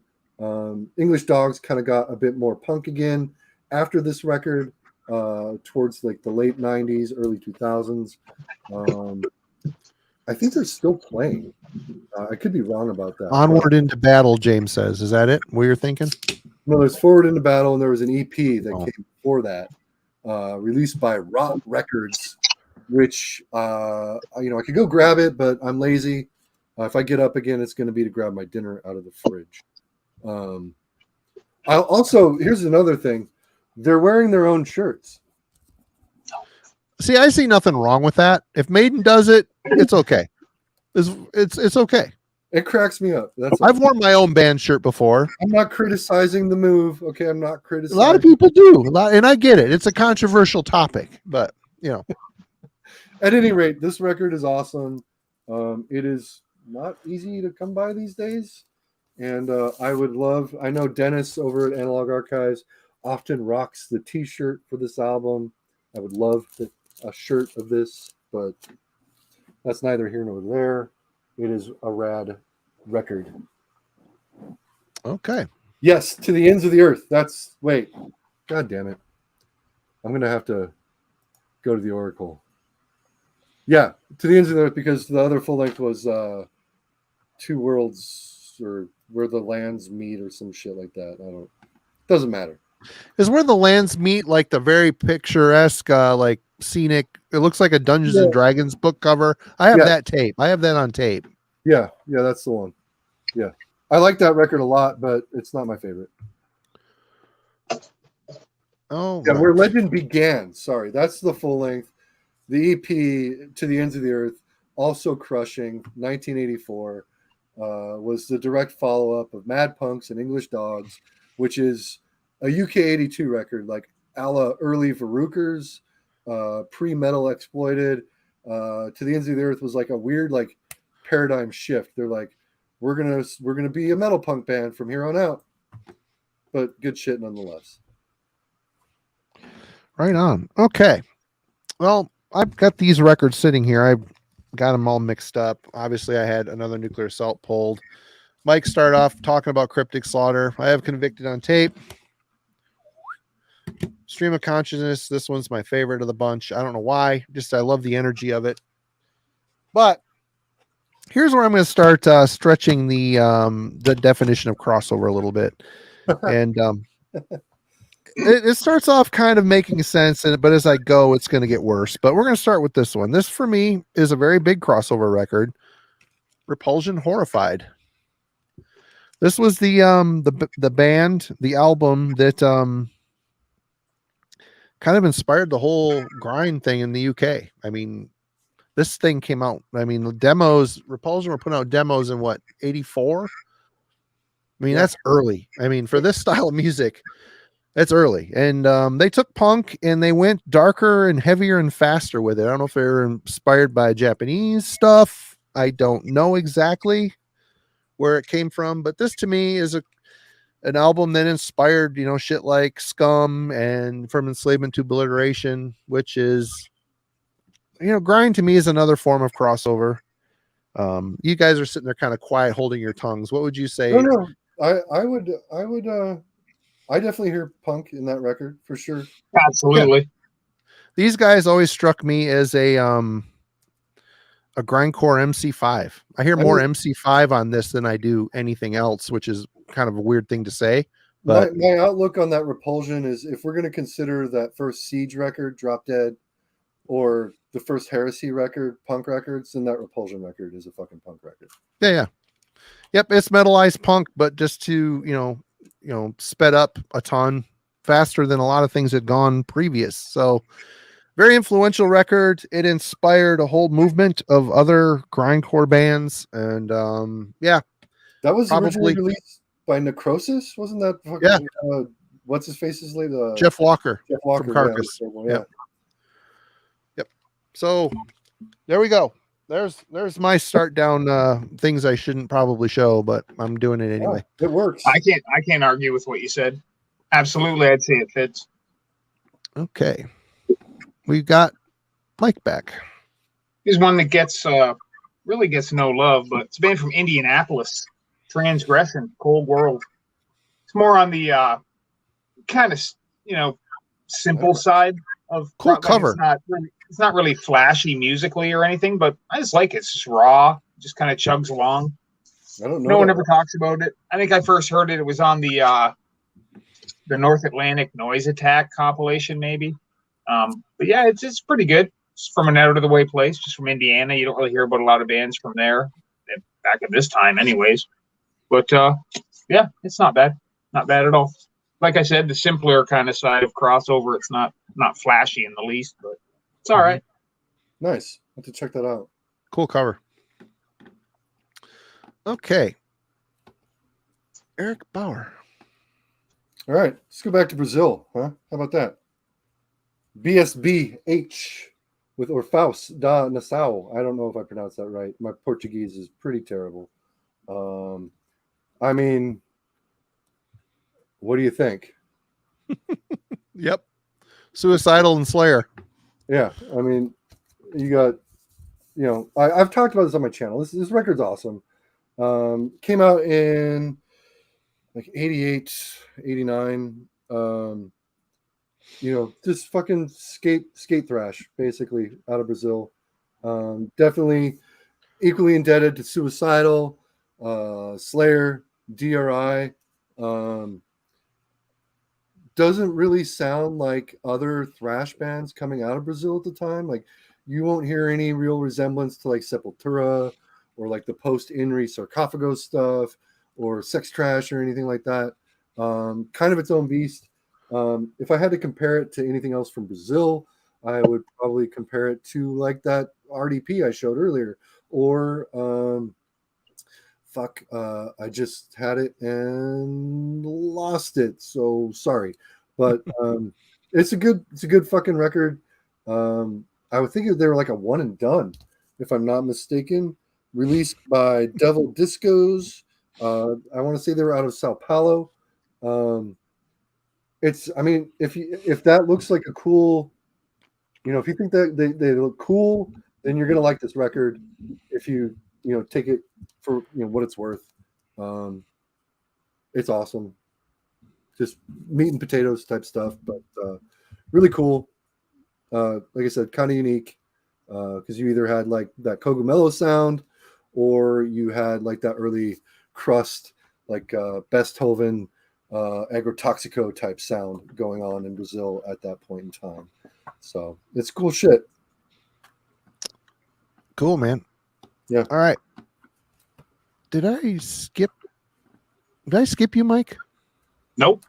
No. Okay. I'm back I again. did transgression. Right on. Okay. Another one. I didn't pull any crust. I was going to pull some crust stuff, but my crust collection pales in comparison to both of these gentlemen. So I didn't even want to go there. But this one I'm going to pull. It's got a little bit of a crust element. It's got a bit of a grind element. It's got a punk element. It's just a killer album that it really strikes as a crossover through a bunch of different styles. And that is Prophecy of Dooms, Acknowledge the Confusion Master. Good pull, sir. Good stuff. This album fucking rules. And no one ever talks about this band. I never see anybody talk about this band. I mean, they never got uttered in the same sentence as like Amoebics or fucking Axe Grinder, though they should have. Yeah, they sat right in that pocket for sure. They're on Peaceville. This is their debut, I think. Am I wrong here? No, you're right. You're right.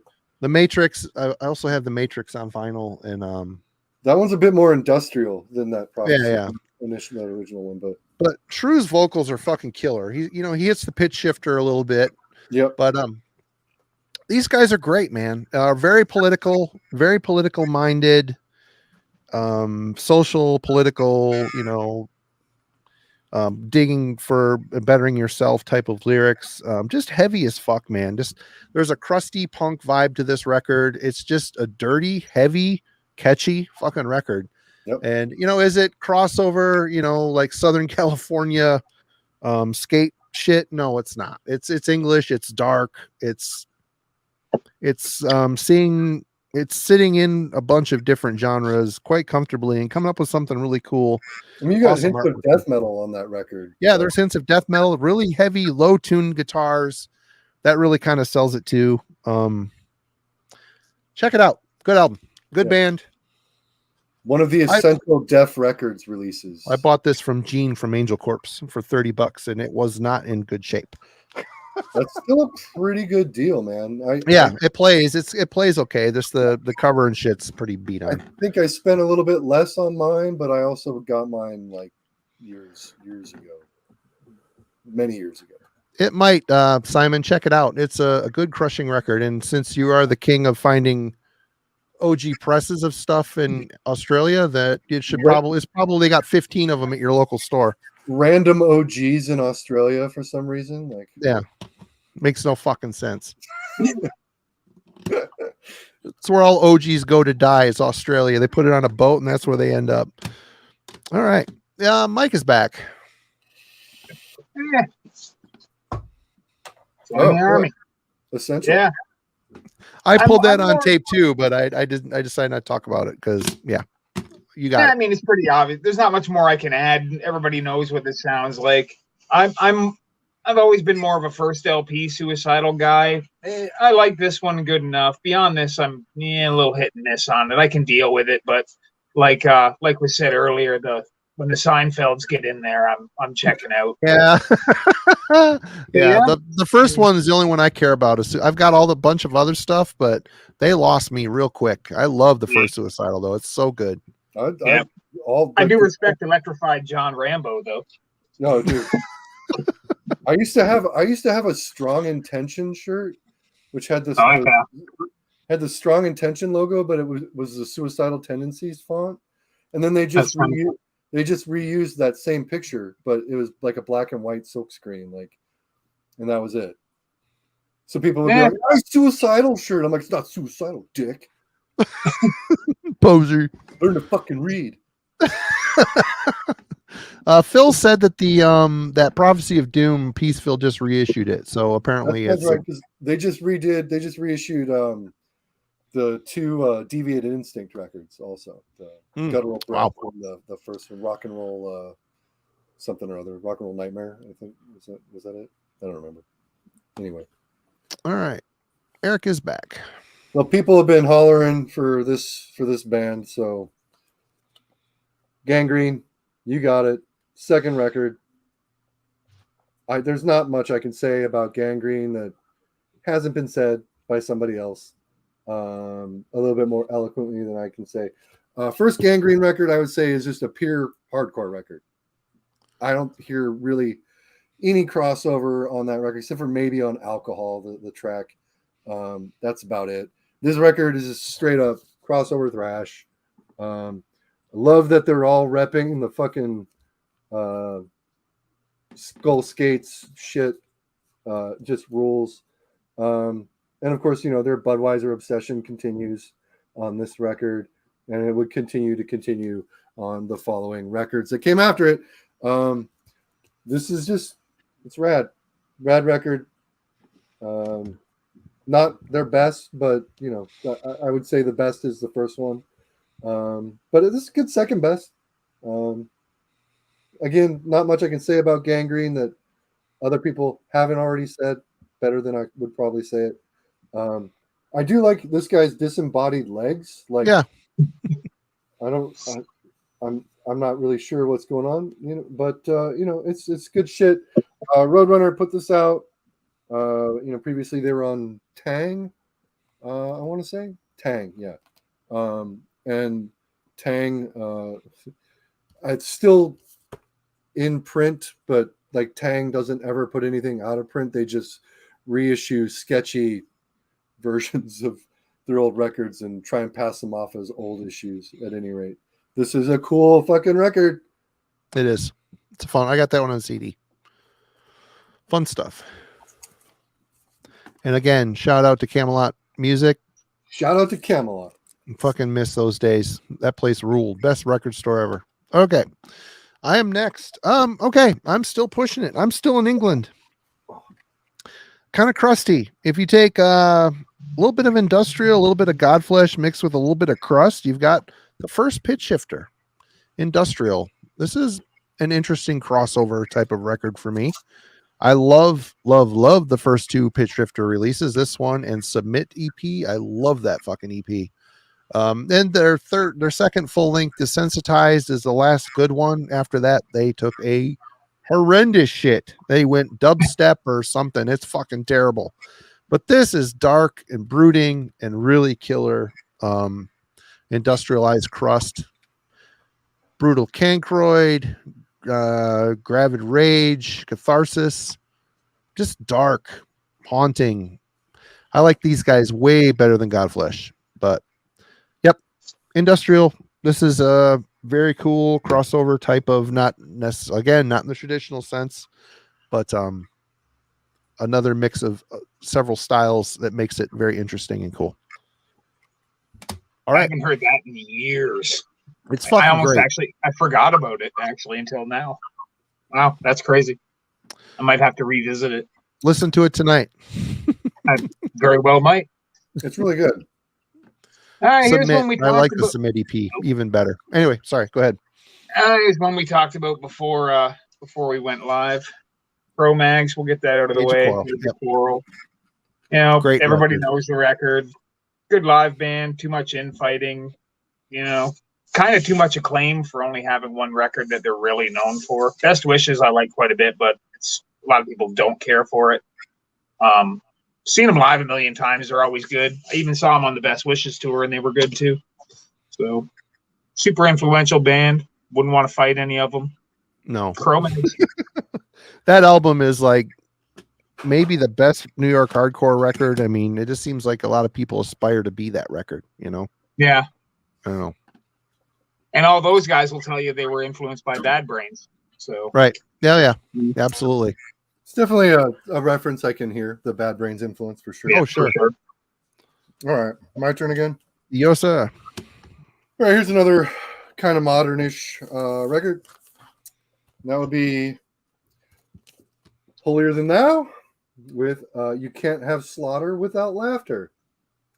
And Holier Than Thou, Oxnard Band, a.k.a. What are you laughing at, Marty? The title. I just noticed that the Slaughter Without Laughter. I never noticed that before. That's kind of funny. Yeah, they came from Oxnard, California. Originally, I think most of the members were also involved in Annihilation Time, which is like modern nardcore, basically. A la Dr. No, RKL / that whole school of bands like Stalag 17 and Aggression. Annihilation Time kind of carried that torch, but turned up like the brutality. This record is just pure thrash record, really. Killer album.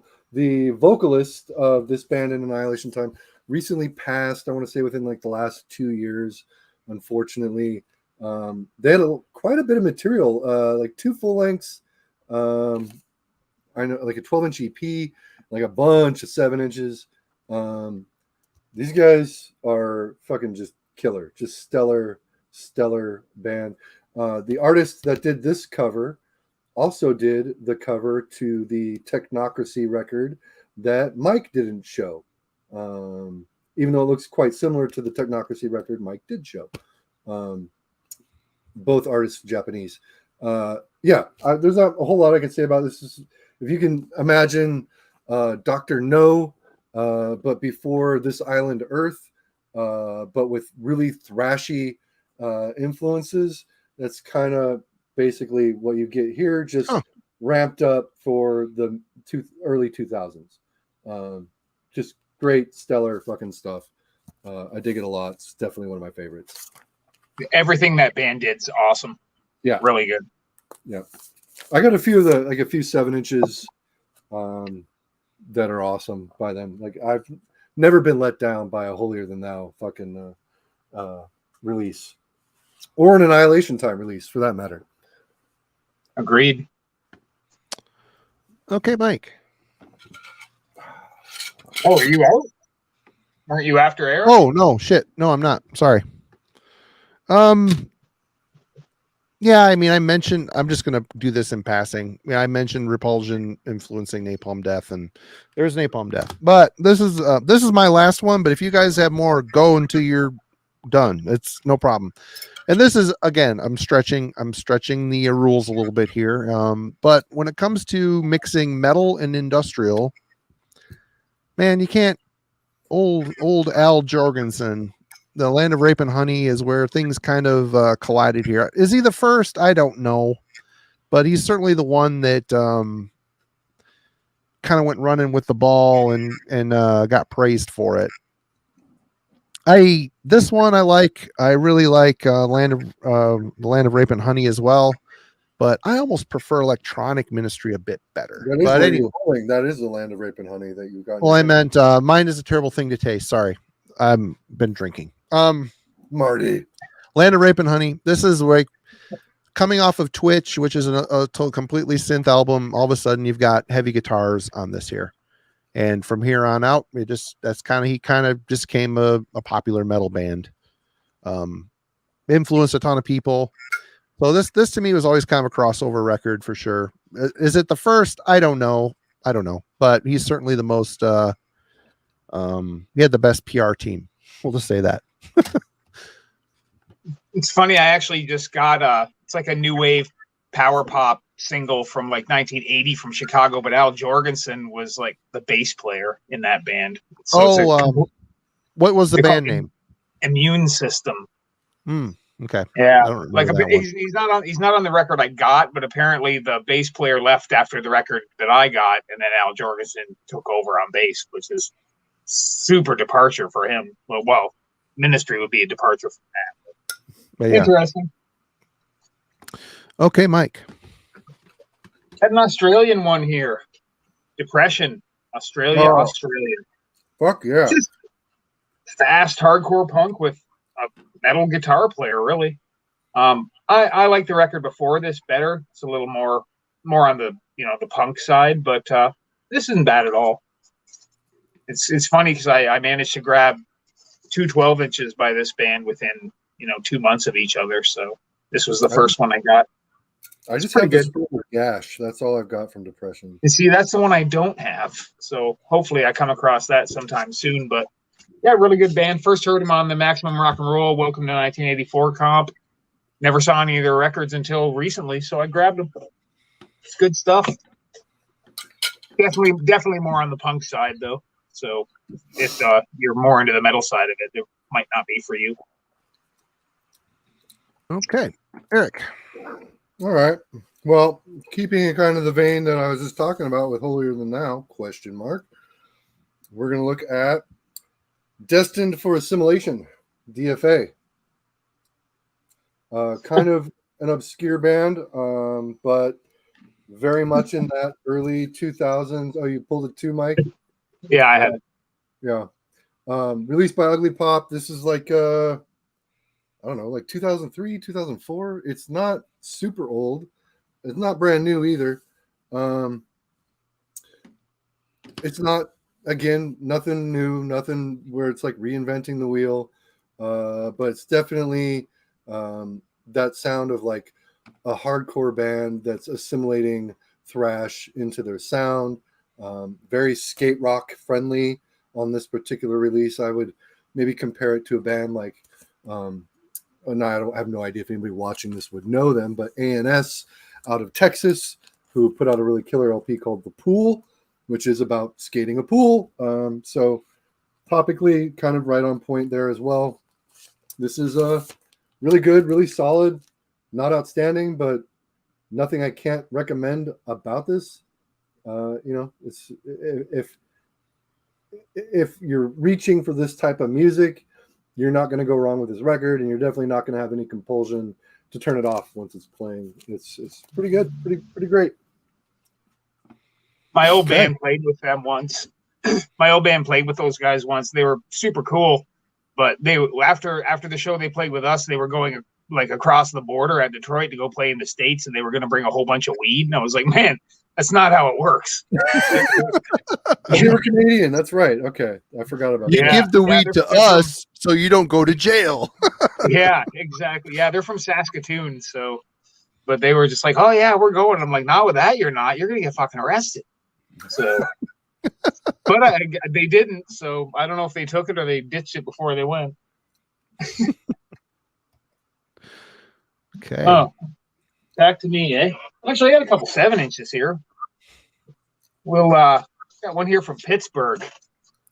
Doom Watch, Final Hour. Wait a minute. Is it the same Doom Watch that did the skeleton sitting with his hands on his head? I don't know, but I know they have I think they have an LP because I know Pat showed it at one point. But I've had this thing forever. It kind of reminds me of early prong. It's also got that swirling kind of thing, but they're a little more Hold on. clunky. I'm gonna go grab that record. Hold on.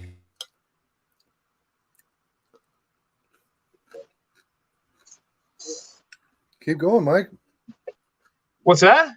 Keep going. Okay, well, I can go with a couple Peruvian bands. Wait, are you finished with the? Okay, I mean, Well, I don't really have much else to say about Doomwatch. They're just kind of a, you know. so I'm eating my fucking green beans over here because it's fucking dinner time. This is green bean music. Yeah, it's just your basic kind of metally hardcore record. I mean, not exceptional. I just thought it was weird and pulled it out. It is the same band, by the way. Here is the Symphony of Decadence. They just changed their logo. They got a lot thrashier, a little more hyper speed on this one. Huh. They encourage the crowd to come up on stage with them because it's their stage too. But yeah, I looked up on the Metal Archives and it's the same band. Fucking socialists. Yep.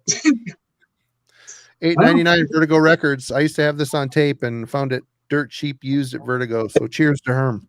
That's right. Okay. Yeah, I've never seen that one before. Yep. I've never seen it. It's their only full length. Huh. Yeah, I know Pat has it, but if I see it in person, I'd buy it. I just never have. Yeah, it's decent. Okay, you got more? I got two more. Eric's got more, and he's got Eric. green beans. Yeah, green beans and steak. All right, so this is the second record by this band. Don't get talked about too often, and that would be Sacrilege BC with their Too Cool to Pray album. This was released by Medusa / Everrat. Previously, they were on Alchemy Records with their Party with God LP, which is another great fucking record. Actually, it's probably the better of the two records, but this one I've never really seen thrown around on YouTube. And it's just really good. Straight up SoCal crossover with a little bit of a political lean, anti-religious lean. It's, again, for its time, nothing outstanding. Just a really fun listen, especially from a region where I think a lot of bands were focusing at the time on being more serious than fun. These guys kind of tried to toe that line between the two, and they succeeded at it for the most part, I think. If I were to, again, recommend one of the two full lengths, it would probably be Party with God over this, but I don't. There's not much of a difference between the two albums, if I'm honest. It's good stuff. They were like Bay Area, I want to say, because they were Alchemy. So same. Yeah, they're totally Bay Area. Same region as like Christ on Parade and fucking Virulence and that type of shit. Okay, Mike. Well, I pulled it up for a second, but a couple Peruvian bands. You got Necropsia and Epilepsia. It's on Legion of Death Records. It's from it's fairly recent. It's from like 2010 maybe or something.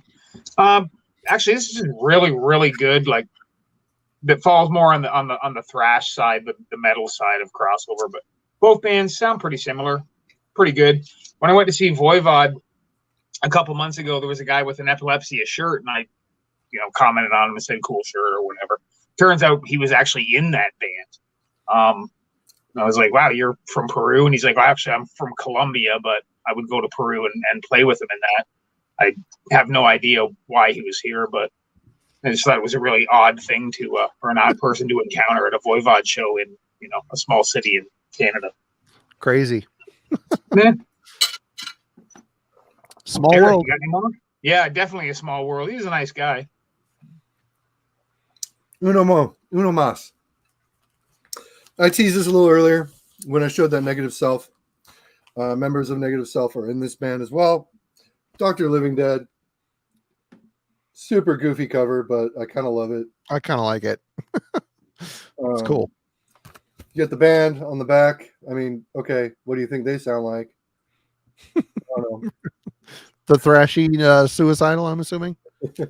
They're a little bit more on the thrash scale than that Negative Self record. Like the Negative Self is just blatant worship of Lights, Camera, Revolution and How Will I Laugh Tomorrow If I Can't Even Smile Today. Mm-hmm. This is leans a bit more on like the pure thrash / hardcore crossover sort of sound, so way more traditional than that Suicidal type sound. But they do have those occasional breakdowns with like the Rocky George style guitar solos, making the presence known. It's, you know, it's kind of a dumb record, but it's also a really fun record. I wouldn't really call it party thrash or like pizza thrash. Like people would probably throw that label at like a Municipal Waste record. But if you like Municipal Waste, you will probably like Dr. Living Dead. It's not really far-fetched to say that. Yeah. Mike has been drinking out of a Municipal Waste pint glass or a beer glass all night. Yes, I have. Fuck yeah. Yeah, I like this record a lot, and I would definitely not hesitate to recommend it. They have at least 2 other full lengths that are still, you know, pretty good. Like pretty much all sound the same. There's not a lot of difference between albums. I just happened to find this locally, and it was super cheap. So I've never heard of that band at all, ever. They're fun. Yeah. Good time. Cool. And that's all I pulled, man. You got anything more, Mike? I got one. And it's another obscure one along the lines of Doom Watch. Not too far removed in sound either, but they're from Colorado. It's a band called Expatriate. No Sleep Till Chugwater. It's on Mosh Records. Totally choppy sounding, you know, metal punk. I heard it on a compilation when I was a kid, and then I ended up picking the 7-inch up, and it's fairly decent. It's just like kind of a primitive, thrashy crossover stuff. Not gonna, you know, not reinventing the wheel or anything, but it's all right. It's one you don't see very often. So, yeah. And then other than that, I just got stuff we've already talked about, but like there's the Annihilated, or there's the thrash record Eric was talking about. Yeah, Raw Power. Got the After Your Brain here. Fuck yeah. Yeah, I got the Ludicrous Power Trip, COC Technocracy, and I think that's it for me. Awesome. Well, that's it. I mean, obviously we're going to show everything out there, but man, thank you so much, guys, for joining me. You showed some totally killer stuff. Oh yeah, it was a good time, man. Yeah, thanks for having me. Yeah, a lot of fun. And everybody out there, you need to go check out the Uncommon Pallor YouTube page. Link in the description, as is, of course, Eric's channel, High Defamation TV. Check the link in the description. Both of these guys are doing great work. And hey, collecting records is awesome. You all know that, but True. I'm falling back in love with it again. I've tried to get away from it and been buying more CDs, but now I'm back into vinyl and spending money I don't have. It's so stupid. So stupid. I just got that today. Oh, nice. Morning After. That's a great record. Yep. Found it. Very cool. Couldn't beat the price for an OG, so I had to buy it. You're welcome, Ryan. You're welcome. Alan will be back next week. Next week, I'm trying to think. What's on the docket? I don't know. I know the 9th Seatown is coming back, and don't know what the topic's going to be. Sir. Is it? Well, yep. Mike Seatown will be here next Friday. Don't know what the topic is yet. We'll get that sorted out probably last minute. So, but anyway, go check these guys' channel out, and thank you everybody for hanging out with us tonight and supporting the channel. We really appreciate it. Wednesday night, we'll be back with Album Club talking about Lizzie Borden's Visual Eyes, which, God, that album sucks. You don't like it? I don't like it. I like all the stuff.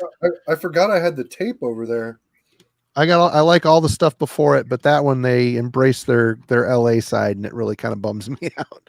But anyway, thank you, gentlemen. If anybody has anything to add, now's the time to do it, because I'm going to pull the plug.